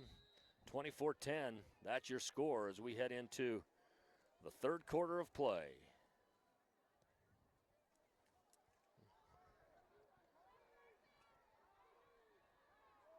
Kick being brought back, and out across the 20-yard line they go. That was number 6, Christensen. That one time I did see. I've called him Stookie. I've called him Echo Hawk. That dang jersey, you know, they just need to wear completely different numbers than each other. I mean, you know, they're so close. Of course, you got to have numbers that fit your position as well in high school football. So the ball is officially placed on the 25-yard line where it will be 1st and 10. You know, we'll see what kind of adjustments were made here, because the best in-game adjustments in the first half came from Pocatello as they finally figured out that defense and started scoring mainly through the air.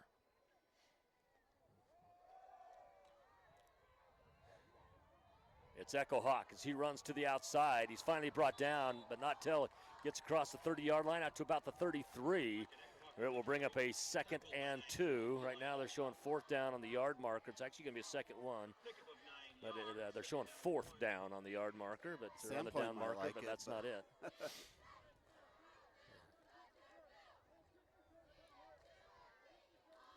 There they go. They got it fixed. They got it. And they used to have the digital ones here. I noticed now we don't have them. They might have got stolen. They're sitting in someone's bedroom. Echo Hawk with it again. This time, I don't even know if he got, well, they might give him back to the line of scrimmage, but that was close to being a loss on the play. One of the things that I really like about Echo Hawk, Christensen does the same thing. They do the things that you're taught when you're just a 4th grader playing ball. When you get hit, keep those legs moving. Because if they don't get you down, you pick up some extra yards. You might pick up a yard or two just kind of falling as long as your feet are moving while you're doing it. Single right, twins left, man in motion, it's Echo Hawk. They look to him at the side, and they have him. He was the check down receiver in that set. He steps off the defender. We have talked about the lateral movement of Echo Hawk, and you saw it right there as he threw a juke that totally sent the defender the other way and could not recover, and Echo Hawk picks up the 1st down. Yeah, and that's just one of those intangibles, right? Could have been tackled for a loss. He turns it into a 1st down because Riken Echo Hawk. That's right. I mean, that's one of those Barry Sanders type plays. You know, Barry was never the fastest player on the field, but he was always the quickest. And there's a difference between quick and fast. All of them are speed, but he was so shifty, and Echo Hawk is very much that way, very shifty. Contreras, as they go into a pitch set, he keeps it, picks out another 1st down. This time it's out across the 50-yard line. And so far, the pace that the Thunder have come out in half number 2 is causing some problems as well for Sandpoint. And I like what the Thunder have been doing. They haven't shown you really anything twice. They've had a lot of different sets, a lot of different formations. You can't get comfortable. Yeah, they've got a thick playbook. No question about it. From the shotgun. Man in motion is Christensen. They go out to the right side. It was a lateral, so this will actually count as a run, not a pass. And he picks up the 1st down the right sideline.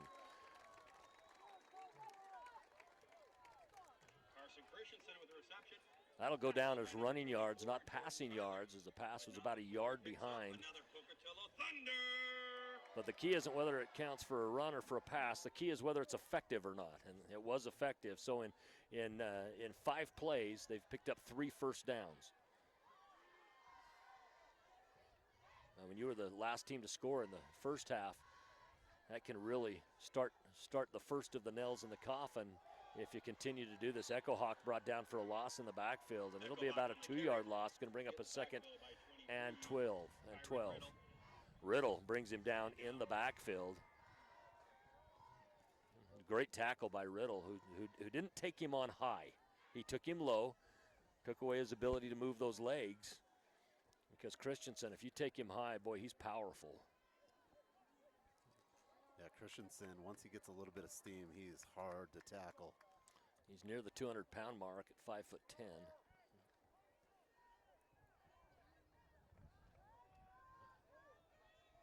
Echo Hawks in the backfield, twins on either side. From the shotgun is Contreras. They're going to bring a blitz in. They're going to go out to the right side to Echo Hawk. He's got one man to beat, beats him around the corner, goes down and just absolutely levels the defender. It ended up being a fantastic tackle after a great run. Tackle by number 37, Gage McElroy. And I'll tell you, McElroy, to hold on to that, he was standing still. You had an Echo Hawk with a full head of steam. And he lowered and just ran him over, but McElroy held on to him and got the tackle. But a fantastic run that gets him down to the 16-yard line, 1st and 10 Thunder. And Echo Hawks put on some weight since last year, and all of it was used right there. That's one of those that you might tackle me again, but you're going to think about it twice. Next time. Christensen gets pushed far back in the backfield. He's lucky to get back to the line of scrimmage. He does that. He might have even picked up a yard, but I think it is just going to be back to the line of scrimmage where it'll bring up 2nd and 10. That'll put him on the right hash mark and leave him on that open left side of the field where Echo Hawk now in the second half has had his way. He's had 2 passes out of the backfield, 1 carry out of the backfield in the second half. They've all been to the left side. Yeah, the Thunder like that spacing when they get out that on that side of that hash mark. They like to go to that side, and why not? Echo Hawk makes guys miss. It's hard to tackle him. Contreras brings the play in. Bowie a senior, Contreras a senior, Christensen a senior, Echo Hawk a senior, Wilkinson a senior, Parker Smith a senior. Got a lot of good contributors that are seniors on this team. Coming to it, it's going to be a keep again by Contreras. He runs up the middle, able to get down inside the 10-yard line near the 8. They can still pick up a first down on the 6-yard line without having to pick up a touchdown with it. It's going to bring up a 3rd and 2. Great keep by Contreras. You know, I really, this is some of the best ball I've seen Contreras play. Contreras has always been a good player. But the thing that I like about him is just the smart decisions that he's making and that he hasn't been rattled. You know, when he went through that stretch of getting sacked a few times and getting his arm hit on a pass and stuff, he didn't let it rattle him. He continued to stay in the pocket and play the game the right way, and it worked out for him. Yeah, not forcing anything tonight, just very patient. Well, and he's waiting to see where a defender commits before pitching or keeping that ball. Echo Hawk now has it. He tries to go up the middle, and the middle has really been the toughest place to run. And we're going to get a personal foul penalty against the Thunder, and it's going to be 81 Hunter Cordell that's going to pick this up. And this is going to be a 15-yard penalty as he just grabbed the defender after the play and just flung him down. They were in a blocking matchup out there, and we'll see if they end up keeping it this way. But that's what the flag was thrown for. And those are things you just can't do. No, you know, you're down in a scoring position, and those are things that broadcasters like us talk about after a game if a team comes back and beats you because you weren't able to pick up a score on a possession. Yeah, you're in a position here, you get another score, you've really broken this game up. Let's see what the call is. Yep, that's what they called. They called the personal foul. And it's going to be a 15-yard penalty.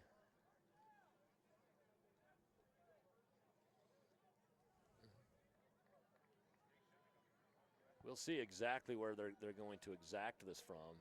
Technically, it was after the play. I believe it should be 15 from the line of scrimmage is what it should be by rule. Not that I've never been wrong in my life. So it is. It was 15 from the line of scrimmage. It'll be 4th down. Brings up 4th down. So now instead of 4th and a manageable, you know, certainly go for it range where they were, or at least a field goal. Instead, it's going to be 4th and a long field goal. This is going to be a 40-yarder.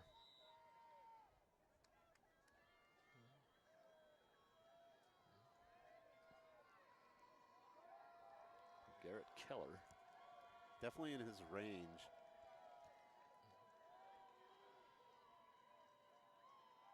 Good snap. Kick is up. Looks like it can get there.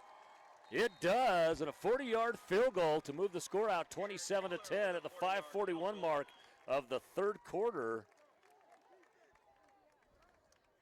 on what could have potentially been a touchdown on that possession. They had to settle for a field goal.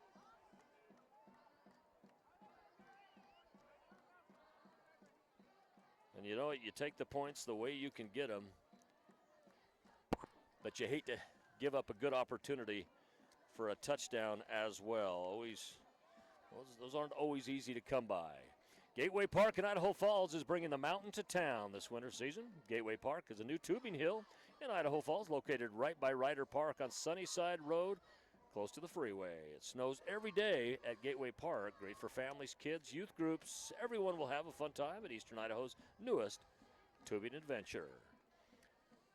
Century 21 Riverstone is proud to support the Bulldogs in today's game. Century 21 Riverstone has sold more properties in the Sandpoint and Bonners Ferry region since 2008 than any other brokerage. So when it's time to buy or sell, remember Century 21. Big shout out to our sponsors. They just do a great job for us at Idaho Sports and always just help us bring these games to you. Sherrill wasn't able to catch this out of the air, was able to pick it up though. Shane Sherrill, of course, he said that the one touchdown that the Sandpoint has came off a 70-yard return from him from a punt inside the 5-yard line. But he's also had a couple scary ones like that where the ball went past him. He had one that was dang near a safety. He was able to bring it out to the 2-yard line. Yeah, and again, just special teams playing an important role here in this game. The field goal there and then not being able to grab the punt returns is really handcuffs Sandpoint. From the shotgun, it's a bad snap. But being able to get the ball in the hands of number 18, Brewster, and pick up some positive yards, that's good for Sandpoint. We talked about one of the keys for Pocatello, but it hadn't been an issue yet, was clock management. Well, that was great clock management. They used over half of the clock in the third quarter to put that score up on the board. And even though it didn't end up with 7 like they wanted, it still ended up in 3. Passes out complete. That goes to number 14, Dallin Williams, and Williams picks up the first down. Dallin Williams on the reception. And Sandpoint, late in the third quarter is still looking for that offensive drive, right? For a touchdown. Well, and we know Lehman can pass the ball. I mean, we talked about his stats, 138 yards per game, 12 touchdowns. He's got a quarterback rating of 117.5, 70% completion rate. So they do have the makeup to be able to come back in a ball game. Sometimes if you're only a running team, it's hard to come back because of how much time comes off the clock. Run goes to the outside. It's Brewster. He picks up 2 yards on the play. That's going to result in 2nd and 8. Cody Brewster on the carry. Tackle by 52, Andrew Millward. Millward was in on the tackle, and then helping him out was Christensen. You got to think at some point, Sandpoint's got to maybe take a shot, right? A little bigger of a play. Yeah, you'd think they have to. Now they kind of go in this more of a veer set. You see the veer a bit at the 2A, 3A division. Of course, North Fremont, a very dominant football program, runs the veer strictly. The veer's kind of the closest thing to a triple option that you get. They're going to say a false start on the offense. I think what happened was Hinberg started heading out of his receiver position just a little early.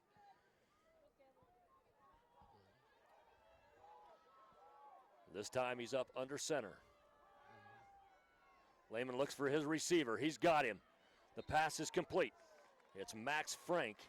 Picks up some positive yardage. Gets more than the 5 back that they needed, but it brings up a third and long. It's going to be a 3rd and 7, and and for Sandpoint, this is a common theme. In fact, 3rd and 7 for the most part for them this year, this ball game.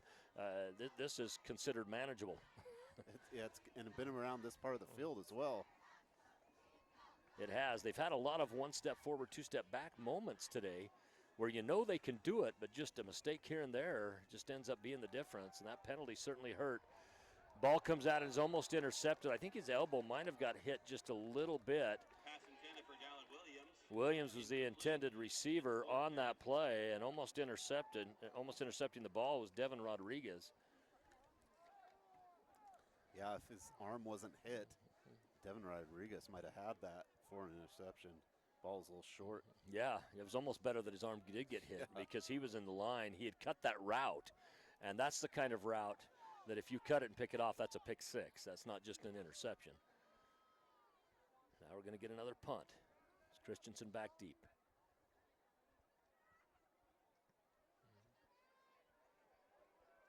This goes near the sideline, goes out of bounds. We'll see where they mark it off. It was actually Stuckey back deep. It's going to be somewhere between the 30 and 35. We'll see where they walk it off. And looks like they might put it out at the 35-yard line, where it'll be 1st and 10 for Pocatello. Pocatello now has scored on their last 3 offensive possessions, 2 touchdowns and a field goal. And you feel like this third quarter is just flown by. Yeah. Like it's, there's only 3:12 left, and you just feel like the third quarter has just went in a flash. Well, and it's been a relatively low penalty game. We haven't had a ton of penalties in it. We did get the first personal foul penalty on their last drive that really took them out of touchdown range. From the shotgun, Contreras. Contreras gets it in the middle to Echo Hawk. He breaks from the defenders, and we see that speed, that quickness, that lateral movement as well. He picks up a first down out just shy of midfield. They're actually going to give it to him right on the 50. Echo Hawk is just, and this is a kid that I've been impressed with from the first time I ever saw him play. Been watching him now for a few years, it seems like. Yeah, as the starter for all 4 years. Yeah, that's right. That's right. He was a starter as a freshman. Correct. That was on a Pocatello team that had a few struggles. Last year's team was 1 game away from playing in the state championship. I think that might have been what brought Julian Bowie back to the program as well to play football, was that opportunity of saying, hey, guys, we were close last year. We can probably make it this year. Echo Hawk being chased, finally hitting the backfield, but he stays on his feet, picks up another first down. I'm really impressed by the tackling that comes from number 37, Gage McElroy, because he does it in a painful spot. Really, really painful spot when you're trying to take on runners that got full speed ahead of them. And, talked about one of the, keys to victory for Sandpoint was you've got to meet Echo Hawk at the line, because, again, he gets into that secondary. That is just not a good thing for the defense. Thunder again on one of these, kind of longer drives, just really managing the ball control very well.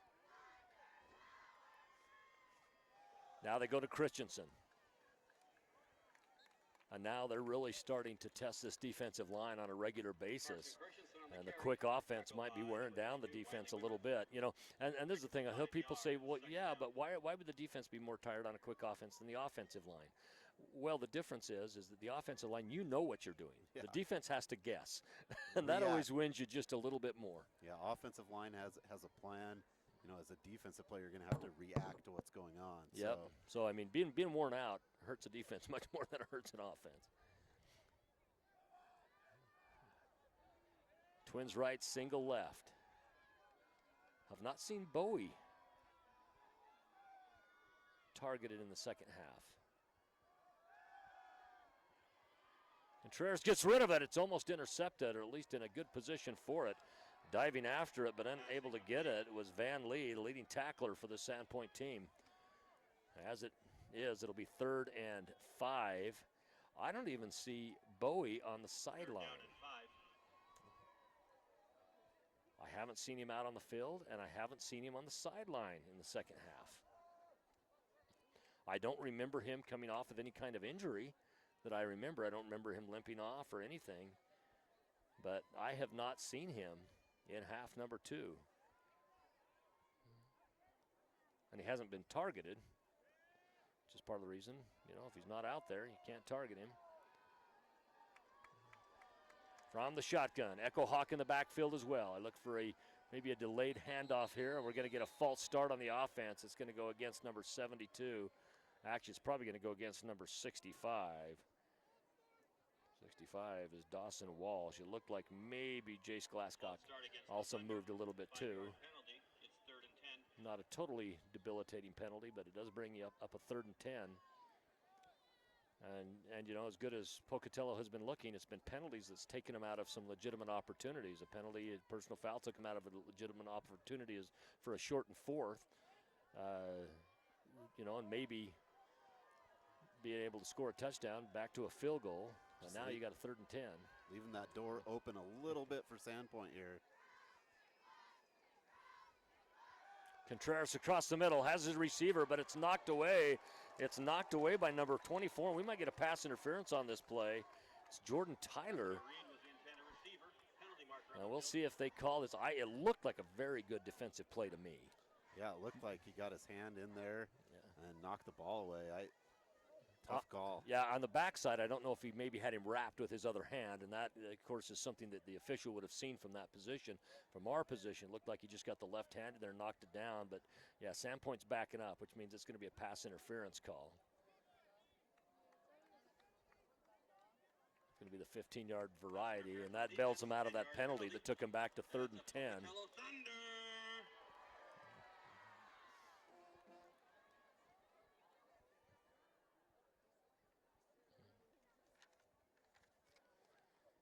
Yep, so it'll be a first down for the Thunder now.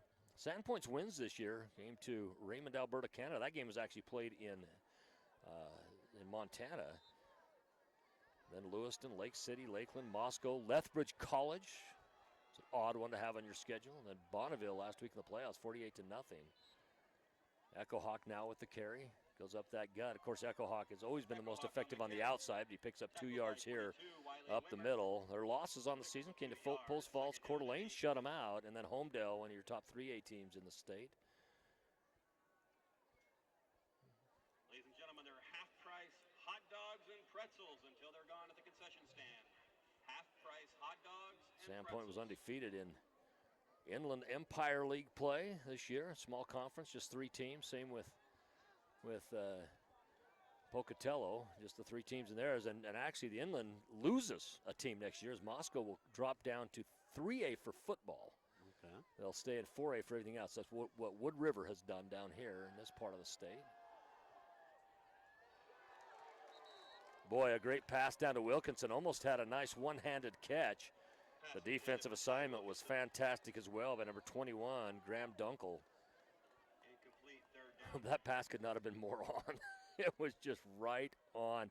And it would have had to have been a one-handed catch just because of how close the defender was. The defender had a bead on the ball as well. Dunkel did a great defensive job. Brings up a 3rd and 8. Yeah, Wilkerson in that position where Bowie would normally be, right, for that pass. And we don't have Bowie out here for the Thunder right now. But no. Wilkerson is... if you're going to have someone come in for Bowie, Wilkerson's a good guy. You know, I've been a little surprised that they haven't targeted Wilkinson a little bit more this game. Contreras draws back, pressure in the backfield. He gets it across the middle, has his receiver. It's knocked down. It was May. Boy, and he's awfully lucky throwing it into triple coverage and still had an opportunity to be caught. And as it is, our 3rd quarter comes to an end. So we'll bring up quarter number 4.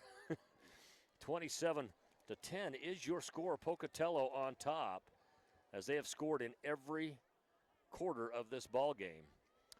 At Andy's Heating and Cooling, they understand the importance of a fully functioning and efficient air conditioning system. That is why their goal is to provide only the best services, coupled with a great customer service, integrity, and honesty to every single one of their customers. No matter the system, you can be sure that they can service it. In business since 1972, Andy's Heating and Cooling is a name you can trust with 100% satisfaction guaranteed. Your first call should always be Andy's Heating and Cooling, serving all of North Idaho since 1972. And they say thank you. At Super One Foods, compromise is not an option. We set the standard. Number 1, we have lower prices. And number 2, we make our dollar stretch further. Visit any Super One Foods in Rathdrum, Hayden, Coeur d'Alene, Post Falls, Sandpoint, and Bonners Ferry, and you'll see we set the standard. And they say, go Bulldogs. So shout out to Century 21, Andy's Heating and Cooling, Super One Foods, and Gateway Park.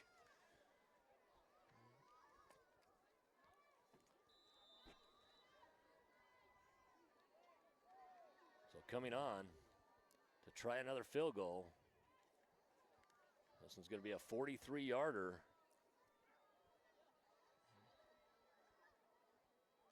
Snap is good. Ball is up. It's long enough. And it's good. Keller. So both scores in the second half have come off the foot of Keller.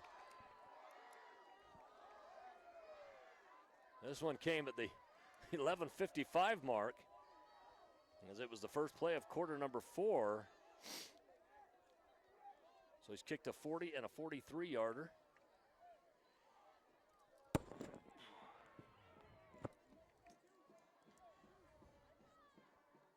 So great job by Keller to be able to pick up those extra points. And you know, as you look at this Pocatello team, for the most part tonight, it's been very basic. You know, we talked about Contreras and how he's made good decisions tonight. He's been very patient, and that leads to basic fundamental football. You know, we've watched so many games, Sean, over the years. We've both been around this game for a long time, that we see oftentimes players make it more complicated than it is. They've stayed very basic. They've played within themselves. They haven't been running, you know, triple reverse, back to the quarterback passes, you know, things like that. They've done it very methodically. Yeah, Thunder have just been kind of sound. Nothing too big, nothing flashy. The defense has been great. You know, 20-point lead here now, and Garrett Keller, and I talked about him earlier this week on the IdahoSports.com Prepcast, East Idaho, and I said this game might come down to Garrett Keller, and I mean, they're ahead by a lot now, but he's made that lead. Yeah, you talked about the special teams, the important role that they're going to play. This one goes back into the end zone. Sherrill's not going to be able to bring it out, but it'll come out by rule to the 20-yard line. You got 11:55 on the clock. If you're Sandpoint, to make a comeback, you're down by 3 scores. And Pocatello did just what you talked about, Lance. They took control of the ball in the time, right? Sandpoint only had 1 possession in that third quarter, and Pocatello had the ball for the rest of it. So they've limited Sandpoint's opportunities here in the second half. Yeah, I think halftime adjustment battle goes to Pocatello.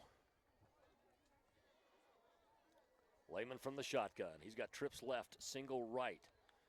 Their passing game has not been high octane today, as he gets this pass down to Max Frank, who is their leading receiver. 107 yards per game. Max Frank on the reception. Nice catch by Frank. The ball a little behind him, able to get that pulled in. And misstated that. It's 84 yards per game is what he's averaging. He's got 7 receiving touchdowns on the season. Same set from the shotgun again. Looked like a little early movement out of the backfield, but no call. Max Frank, he gets knocked out of bounds. It's going to be out near the first down marker. Yep, they're going to move him. They're going to tell him to go. It looked like he might have been about a half yard short, but they're going to give it to him. Ball's going to go out to the 42-yard line, where it's going to be 1st and 10 again, and Sandpoint moving the ball down the field. The Bulldogs need to get down, and they need to strike fairly quick.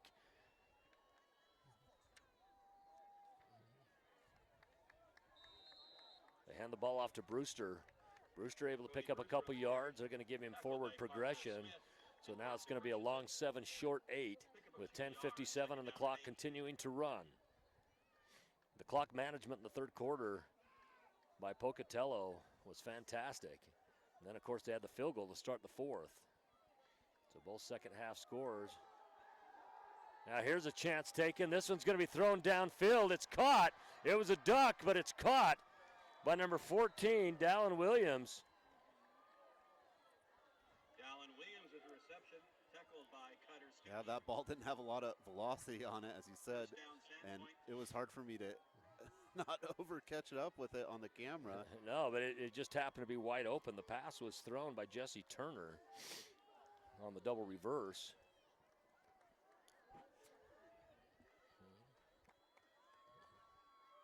But it moved him down the field on the 20-yard line. Man in motion. It's Frank. There's going to be a keeper by Lehman. He's going to go up. He's going to get grabbed early, but he picks up some significant yards on the play. Picks up about 5. It'll bring up a 2nd and 5, and now Sandpoint moving the ball effectively. They're going to a quicker offensive set now. 2nd and 5. Ball placed on the 15-yard line. Out wide, they've got Hinberg, and Hinberg is going to be in single coverage. You also have Dallin Williams on that side, and you have your linebackers tight and your safety in the middle. So they will have single coverage, and they're going to go to him. Look, that's the side they went to, and they ended up going to the other receiver. It's going to be a touchdown. They're going to say it's right on the 1 yard line. The reception, I would believe that was number 14, Williams. But that's the corner they went to.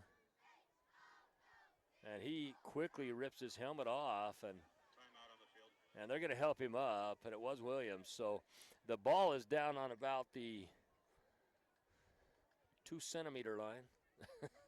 It was about as close as you could get it. Of course, we don't give a stat for anything less than a yard, so if this gets punched in, it will be a 1 yard play. Looks like he's going to be okay, but because they had to stop the game for him, he's got to come out for a minimum of 1 play with Williams. Dallin Williams, what a great reception. Williams, by the way, just a sophomore for this Sandpoint team. He's going to be back 2 more years for Coach Ryan Knowles and the Bulldogs.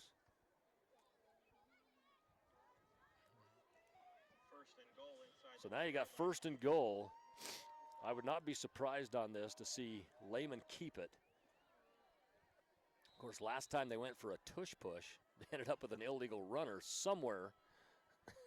Yeah, it was definitely hard to tell where that illegal runner came from in that play. But don't forget, for all the scores around the state tonight, tomorrow, and all the rest of the playoffs, IdahoSports.com. Just click on there, go to Friday Night Flash, and you can find out what's going on in the second round of the playoffs.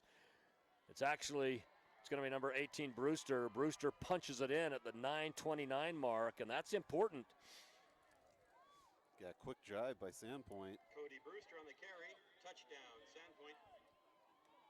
Just a 1 yard run, but it doesn't, that 1 yard run doesn't give near as much credit as it should to the great reception by Williams that he got hurt on and had to come out. Hopefully he'll come back into the ball game. They did help him get up. It looked like he might have just taken a bit of a shot. He whipped his helmet off quick. Extra point is up. Extra point is good. So at the 9:21 mark, the score is 30-16. Actually should be 30-17. They just haven't put it up on the board yet. And it is 30-17. So now you're 2 scores down, and we talked about earlier in this ball game that if both teams play their best, Pocatello's best is probably better than Sandpoint's best. And what that does is that leaves it up to the team in that situation, being Sandpoint, to maybe take a couple risks here. Well, they did one with the double reverse. It worked for them, got them down the field, got them in good position. And you never know, maybe an onside kick here, maybe a fake punt, next possession or something like that. I think those are the things that we're going to have to see from them if they want to come back in this ball game. Yeah, the big task for Sandpoint now to get the ball out of Pocatello Thunder's hands. That's right. Because they controlled the ball so well in the 3rd quarter. You've got to find a way to get them to punt quickly, or like you said. That's right. And it looks like we got an onside setup here. Well, in one possession, they controlled it for over half of that, and then they controlled it for the final 2 minutes as well. So you had 9 of the 12 minutes that were totally controlled by Pocatello.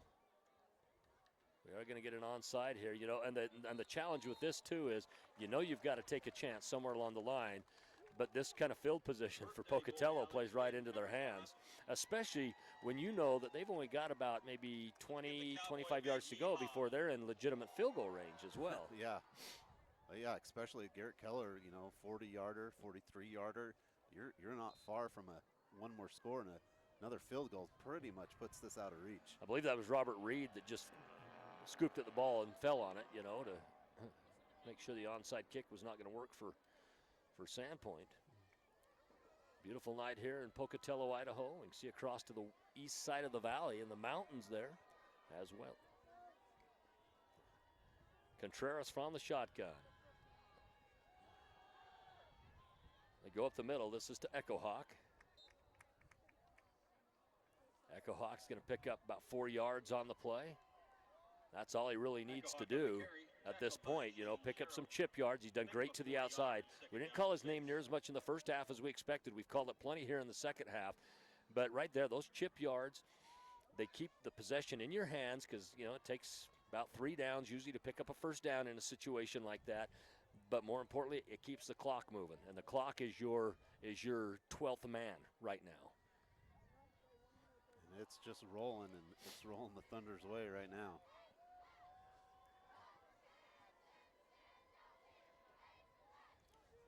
Split twins right, single left, eligible tight end. It's going to be Contreras on the keeper. He gets chased to the outside. He's going to be out near the first down marker, maybe a yard short. But it was a great run by Contreras, and another run that stays in bounds, and another run that keeps that clock moving in favor of the Thunder. Now, if you're the Thunder, avoid a penalty that kind of took you out of moving forward your offense a couple times in a row. Yeah, a couple field goals for the Thunder definitely could have been maybe touchdowns, barring some penalties. That's right. It's 24 to 10 at the half, and the only scores by Pocatello were field goals in the second half. One in the third quarter and one to start quarter number 4. In fact, that was the only seconds taken off the clock in quarter number 4. As they started it with the field goal. Echo Hawk takes it again, and he's brought down short of the first down marker. Now this brings up a fourth down. This is going to be out of Keller's field goal range here, as it would be around a 60-yard field goal.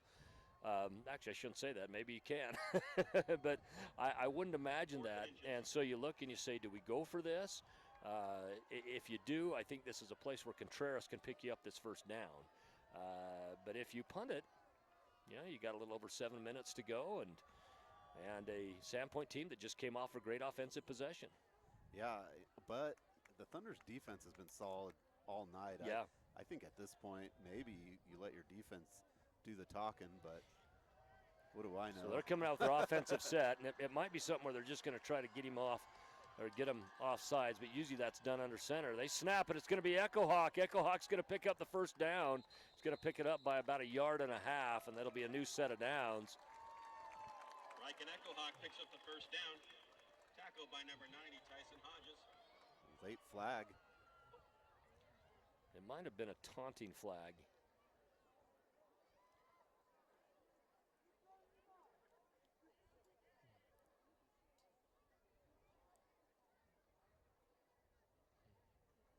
The down marker has still not moved.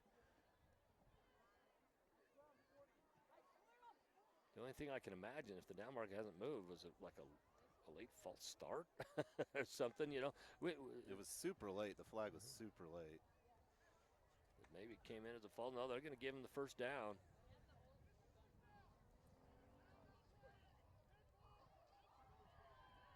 Unsportsmanlike against Pocatello. Pocatello picks up the first down. So they pick it up, and it's going to be first. But it's going to be first from back. That's odd when that happens, because you technically got the first down, but now instead of your first down being up near the 40, your first down is closer to the 40 on the other side of the field.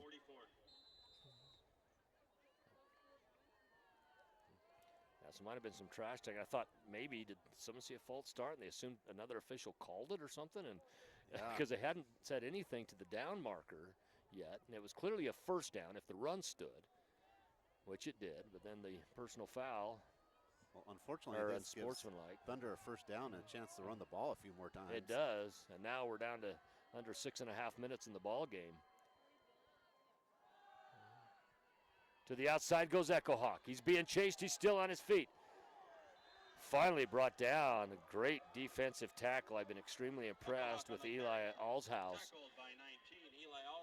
Eli has done a great job tonight. He's had a couple pass breakups that have been good too, but then he gave up the long pass. It's going to be on, looks like on Pocatello's It's somebody bench. on the sideline, and this will be, they only gained 1 yard on the play, and they won't get a possession back either.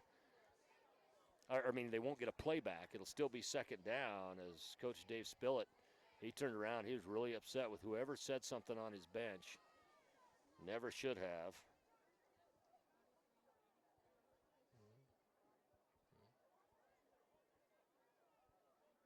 I'm really curious to what has happened with Julian Bowie. He didn't have to leave for a golf match because, one, it's nighttime. Number two, he already took stadium golf. Oh, this time it's on the defense. Unsportsmanlike conduct on the defense, 15-yard penalty. This time it's on the defense. Well, the way the Pocatello Thunder's sideline was reacting, they for sure thought it was on them. Yeah, they did. But the clock's still rolling here. I mean, regardless of all this, the time is ticking away.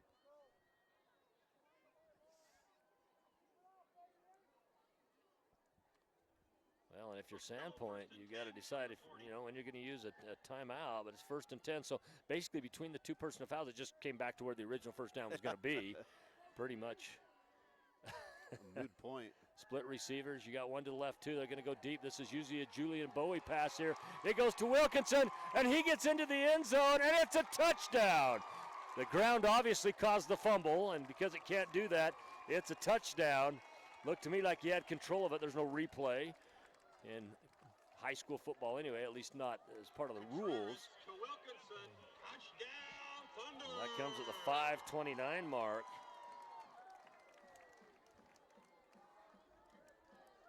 That ends up being a 40-yard pass.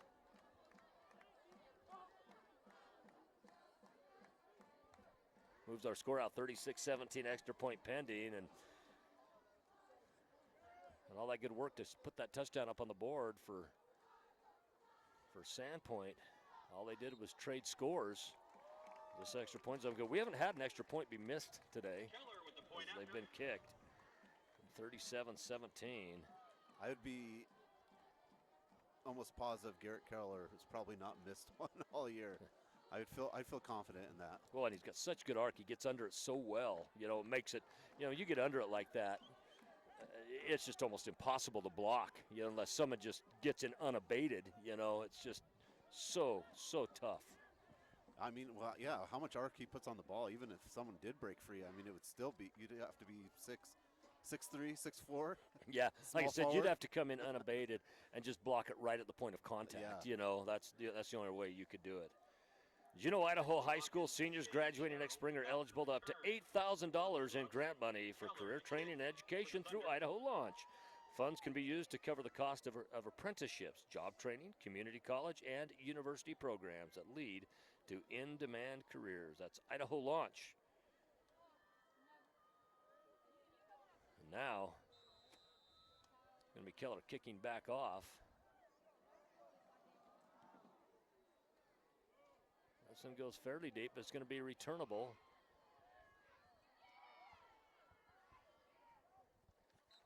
And stopped just short of the 25-yard line is going to be Shane Sherrill. Sherrill's had the return duties all night long. Shane Sherrill on return. Of course, most of your second-round games taking place tonight. There were a few yesterday, 2 in the Dome yesterday. You had a 2A game, North Fremont and against Bear Lake. That was just a blowout. That was a game that had been played the first game of the regular season as well. And yesterday was even more of a blowout. And then you ended up with a 3A game with Teton knocking off a really scrappy Buell team. And tonight, most of the second round. Tomorrow, a couple games. Ball goes downfield on a fantastic pass to Brewster. Cody Brewster gets down inside the 40-yard line on the Pocatello side of the field, and this starts looking where that personal foul penalty really hurts you because you put them almost immediately in touchdown position. The next play, they score with Wilkinson, and you had, if you're Sandpoint, you had just put a score up on the board the time before. You had momentum going in your favor. Lehman goes back, looks across the middle, ends up in the hands of his receiver, Jesse Turner. The first time he's been targeted tonight. We've called his name elsewise, but that's the first time that we've called Turner's name on offense. The other time has been on defense. You're down by 20 points again, 3 scores. And you look at this with just under 5 minutes to go. Had you not have given up that touchdown, and given them so many extra yards of that personal foul penalty. So we're going to get a halfback pass here. And it was no good. That halfback pass came from Max Frank. I think he was looking to go downfield to Hinberg, and just wasn't going to happen. In fact, I looked like he might have thrown it in front of the line of scrimmage, but maybe not. But, you look at that and you think, gee, with just under 5 minutes to go, if you score here, maybe get an onside kick, you got plenty of time. Yeah, that penalty is just, you're going to think, what if you had backed Pocatello up and then gave it right back to him to get that touchdown. So yeah, penalty that initially we thought was on Pocatello. Just by how they reacted. Lehman goes across the middle, finds his receiver. It's Max Frank. He is the leading receiver on this team. Yeah, and since we did have an early start, we had a 5:30 start. All the other 4A games have just gotten underway, and Bishop Kelly's leading Emmett 7-0 in the first quarter. Hillcrest 6-0 over Skyview. 2 games in the Dome tonight, just the other side of town from here. Lehman pressured in the backfield. He gets away from the defenders. Finally brought down. It's going to be for a loss of maybe 1 or 2 on the play. Looks like 1. You know, Lehman, when he's been able to get it off, he's a very accurate passer. He's 70% on the season, has 117 rating on his first quarter away. Lehman keeps it again, goes to the outside, and boy, Christensen really shuts that down awfully quick. It's going to be 3rd and 14 as it is now. We've wound down under 3.5 minutes in this ball game. Right here from Lookout Field, Lookout Credit Union Field, such a beautiful field. You see in the middle of it, when the camera goes through it, you got the Bison for the Thunder right there in the middle. 37-17 your score. Lance Taylor, Sean Kane. We'll have more games as the playoffs move on as well. You can just log on to IdahoSports.com to find out where and when. You know what? This might be an offensive pass interference. Yeah, it looked to me like the defender was in better position for the reception and just got shoved by the offensive player. Looked like the offensive player there was Dallin Adam. And he just shoved the defender who actually had the bead on the ball. Yeah, you know, ball is a little short, and the Thunder defender seemed to get pushed in the back. They're just waving it off. Just saying incomplete. Inadvertent contact, I guess. It was interesting, you know, because it was short, thrown to the inside. Oh, they are going to call.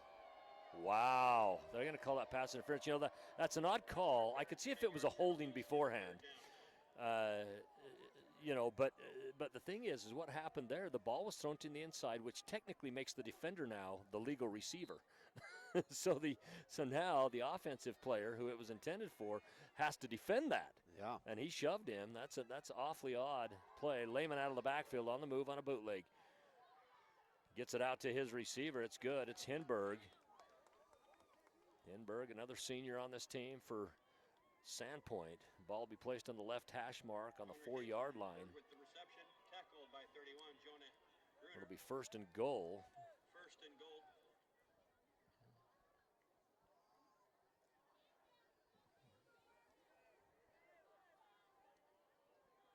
A lot of red down there on the field tonight.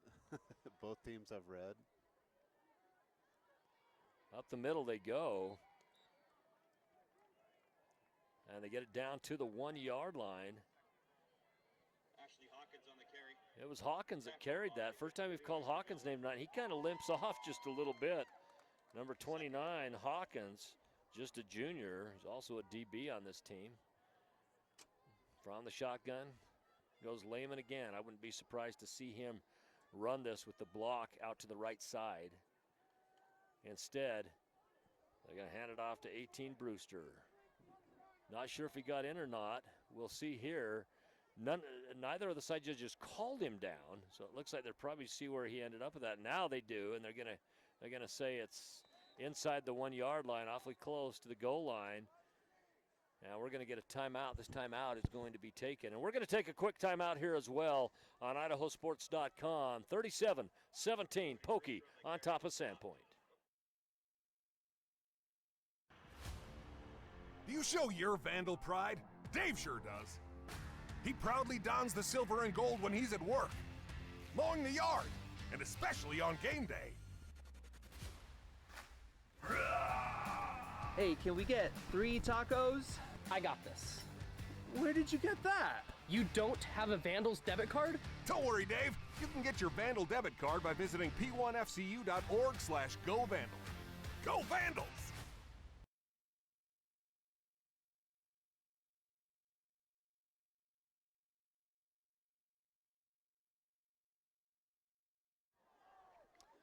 Ball placed on the half yard. I guess there's really no half-yard line. And 1 yard is the minimum stat we can give somebody. So up under center, it's Lehman. Pass it off to Max Frank. Frank gets in for the touchdown. It comes at the 135 mark. Max Frank on the carry. Touchdown, Sandpoint. Just kind of too little, too late at this point. That's ends up being a 1 yard run. Yeah, what I like, what Sandpoint has done because they've had to, but is those kind of quick passes and to the sidelines, kind of short passes and speeding it up.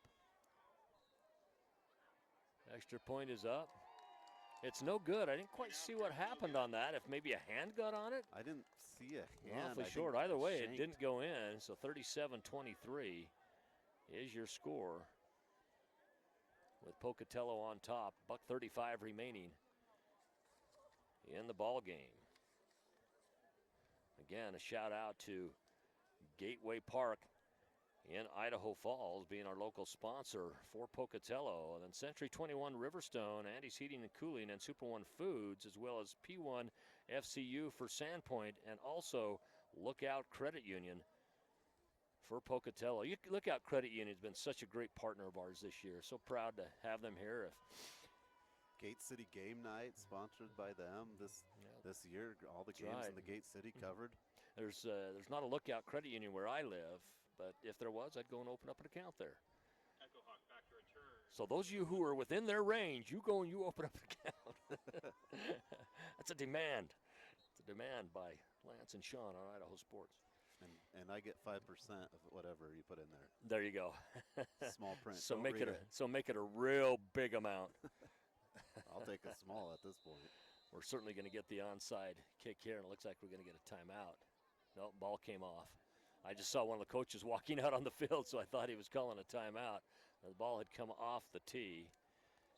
Kicking is going to be number 44, Bradburn, as he's done it the entire game. And this ends up being tipped and going out of bounds. It was tipped off. Pocatello will be their ball out on the 50-yard line, where it'll be 1st and 10. And with $1:33 remaining, this game, for all intents and purposes, is academic, which means Pocatello will move on to the next round. And they'll play the winner of either Bishop Kelly or Emmett, which is just underway. And Bishop Kelly winning in the first quarter 7-0. Emmett's had some really good football teams over the last number of years. Of course, their last state championship came in their final year at the 3A division. I believe that was the 2016 year. Emmett's definitely got one of the most interesting schools, that geometric dome. Yeah, that's an odd school.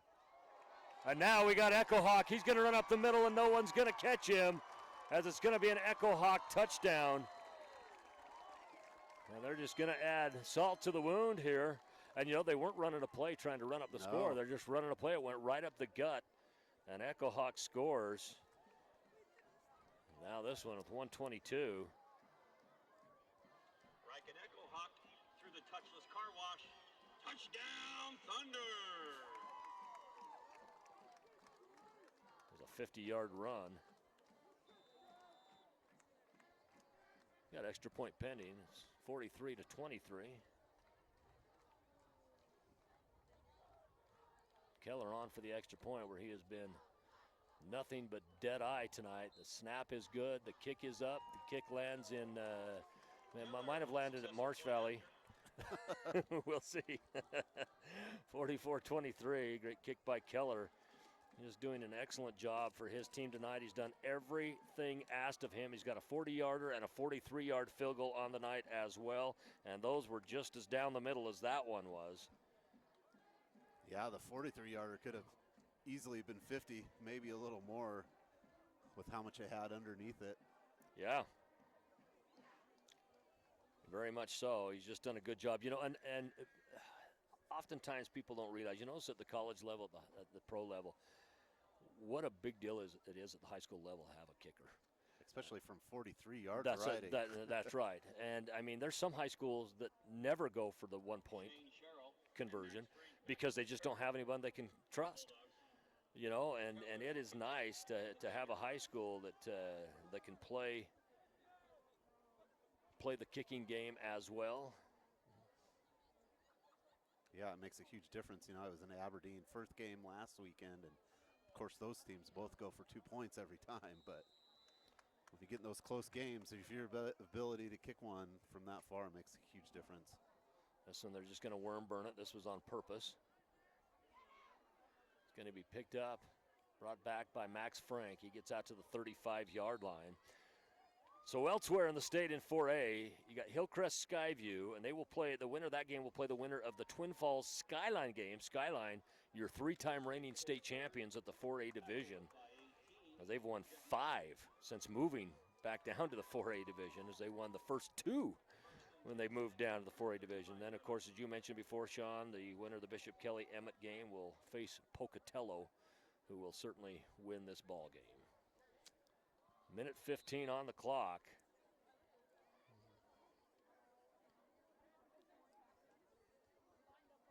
Pocatello, you know, they just played good from the start. When their offense wasn't necessarily playing good in the first quarter, their defense picked up 9 points. Balanced, right? That's the word of the day for the Pocatello Thunder. Balanced. Yeah, you hit it. And defense. You hit it. Very, very balanced attack. Don't forget to stick around for the Idaho Transportation Department Player of the Game coming up after. That is such a coveted award. We might even see players down here go to fistfights over that, because, you know, that might be the difference between a college scholarship or not. That IdahoSports.com, Idaho Transportation Department Player of the Game. No, we'll have that. We got a number of players vying for it tonight, no question about it. I have somebody in mind, but we'll reveal it at that time. If you're familiar with me on broadcast, I'm sure the fans know what I have in mind. I lean one way a lot. It's a 1st and 10. Right now, a final across the other side of the valley here. Well, it's actually at the Dome. Highland 28, Owyhee 10. And now they got a 1A D1 8-man game going on. Butte and Council.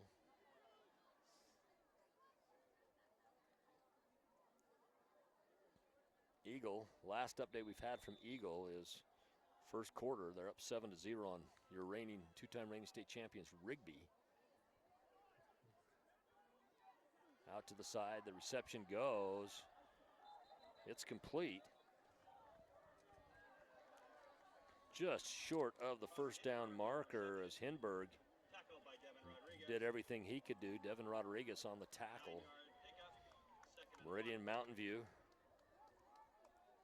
They're tied at 7 apiece.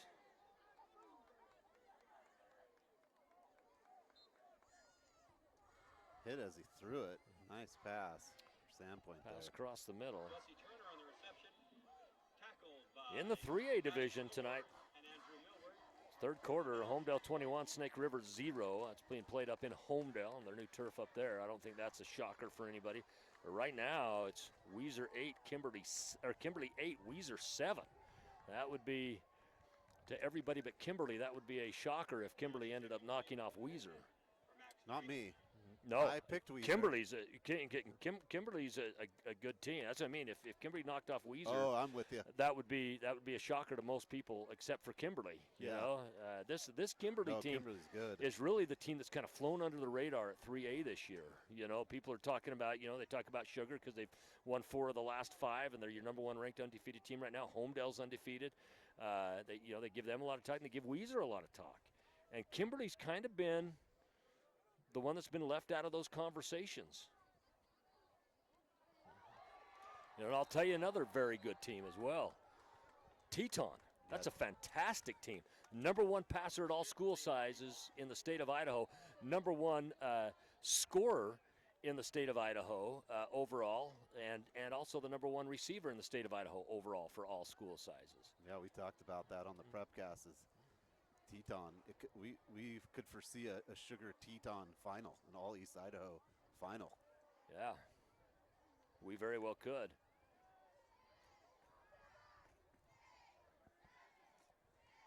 The reception is good. It's good enough for a first down to Brewster. It's like the ball goes out of bounds. There's 3 seconds on the clock, and again, this game is academic at this point. Stuckey on the tackle. We've called his name several times tonight, sometimes inadvertently. And and finally, the play runs out, and your final score of this ball game ends up being 44-23, as it was just too much Pocatello and not enough of Sandpoint in this ball game. We're going to take a break here on IdahoSports.com. We'll be back with our post-game show after this.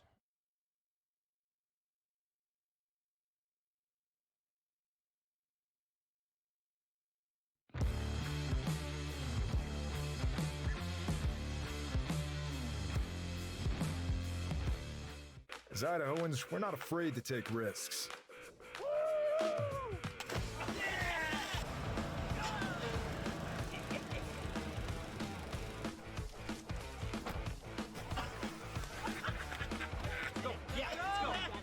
All the way, all the way. Go. All the way down, all the way down. Driving under the influence is not a risk we're willing to take. Be around to do more of what you love. We do things differently in Idaho. Sometimes we go east to find west, where muddy trails meet huckleberry smiles. Stars shine electric, and the wind smells like destiny. Sure, our traffic jams are strange, and not all our steaks are ribeyes. But wherever we go, our eyes never leave the road. Belts strapped and dreams packed, no distractions, no phones, focused. From here to there, it's who we are.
Welcome back to the IdahoSports.com post-game show. As we wrap this game up, 44-23, your final score, Pocatello over Sandpoint. You know, we saw some flashes from Sandpoint in the ball game, but just had a hard time sustaining what they did. There was just a lot of one step forward, two step back types of scenarios today for Sandpoint. Yeah, it's just not enough on the offensive side of the ball. You know, just couldn't quite get anything going, couldn't sustain the drives, and ultimately just gave Pocatello too many chances to have the ball. Well, yeah, I think that was a lot of it. And then in the second half, the ball control by Pocatello was fantastic as well. I think if you're Sandpoint too, you know, your defense did quite well against the run today. But then what happened is towards the end of the first half, Pocatello started picking them apart with the pass game. And then we saw that continue to happen. And then once that spread the defense out a little bit, now your run game opens up as well. And so it was a really balanced attack by Pocatello to get out and to get this lead. And now for the second year in a row, Pocatello will go to the semis and might have a chance to play Bishop Kelly again, who knocked them out in the semis last year. But you got to get there in order to have a chance to go to the state championship game. So Pocatello will move on to that. And, of course, you can log on to IdahoSports.com to find out how Bishop Kelly does tonight in their game as well. So the only thing left to talk about is our IdahoSports.com player of the game. Sean? We're going to go with Garrett Keller, and like I said before, if you're a fan of the East Idaho podcast or anything that I'm involved in, I like kickers, and there was nothing better than seeing two 40-yard kicks by Garrett Keller, a 40-yard kick and then a 43-yard just a great job. And, really you have to give credit to all the Pocatello special teams, the blocked punt, able to get punts off deep, setting Sandpoint back deep in their own end zone. But Garrett Keller is going to be our player of the game. Yeah, he's certainly, amongst a number of players that starred tonight, he stood out. He was the brightest star and really did a good job. Today's player of the game is brought to you by the Idaho Office of Highway Safety, reminding you to always keep your head in the game, whether you're on the field or the road. Be in the moment and free from distractions. This has been an IdahoSports.com GameStreams production of the 2023 Idaho High School Football Playoffs, presented by the Idaho Transportation Department and IDIL, Idaho's College Savings Program. Additional coverage on IdahoSports.com is presented by Project Filter, the Idaho Department of Health and Welfare, Valley-wide Cooperative, Next Steps Idaho, Your Health Idaho, and of course, your local Toyota dealer. This broadcast was also made possible by our great sponsors from P1FCU, Gateway Park, Lookout Credit Union, Century 21, Riverstone, Andy's Heating and Cooling, and Super One Foods. Congratulations again to our IdahoSports.com player of the game, Garrett Keller. Thanks for joining us as the Pocatello Thunder defeat the Sandpoint Bulldogs by a score of 44-23. From my broadcast partner, Sean Kane, everyone else behind the scenes here at IdahoSports.com, my name's Lance Taylor saying so long. Did you know Idaho high school seniors graduating next spring are eligible for up to $8,000 in grant money for career training and education through Idaho Launch? Funds can be used to cover the cost of apprenticeships, job training, community college, and university programs that lead to in-demand careers. Students choose their own path, and Idaho Launch helps pay for it. Funds are limited. Apply today at nextsteps.idaho.gov/launch. Idaho Launch. Support in every direction.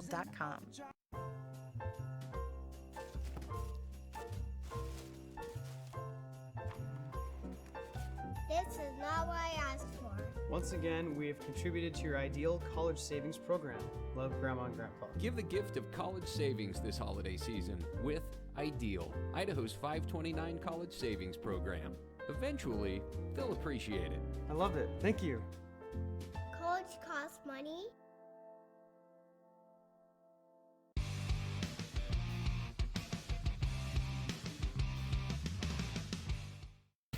This has been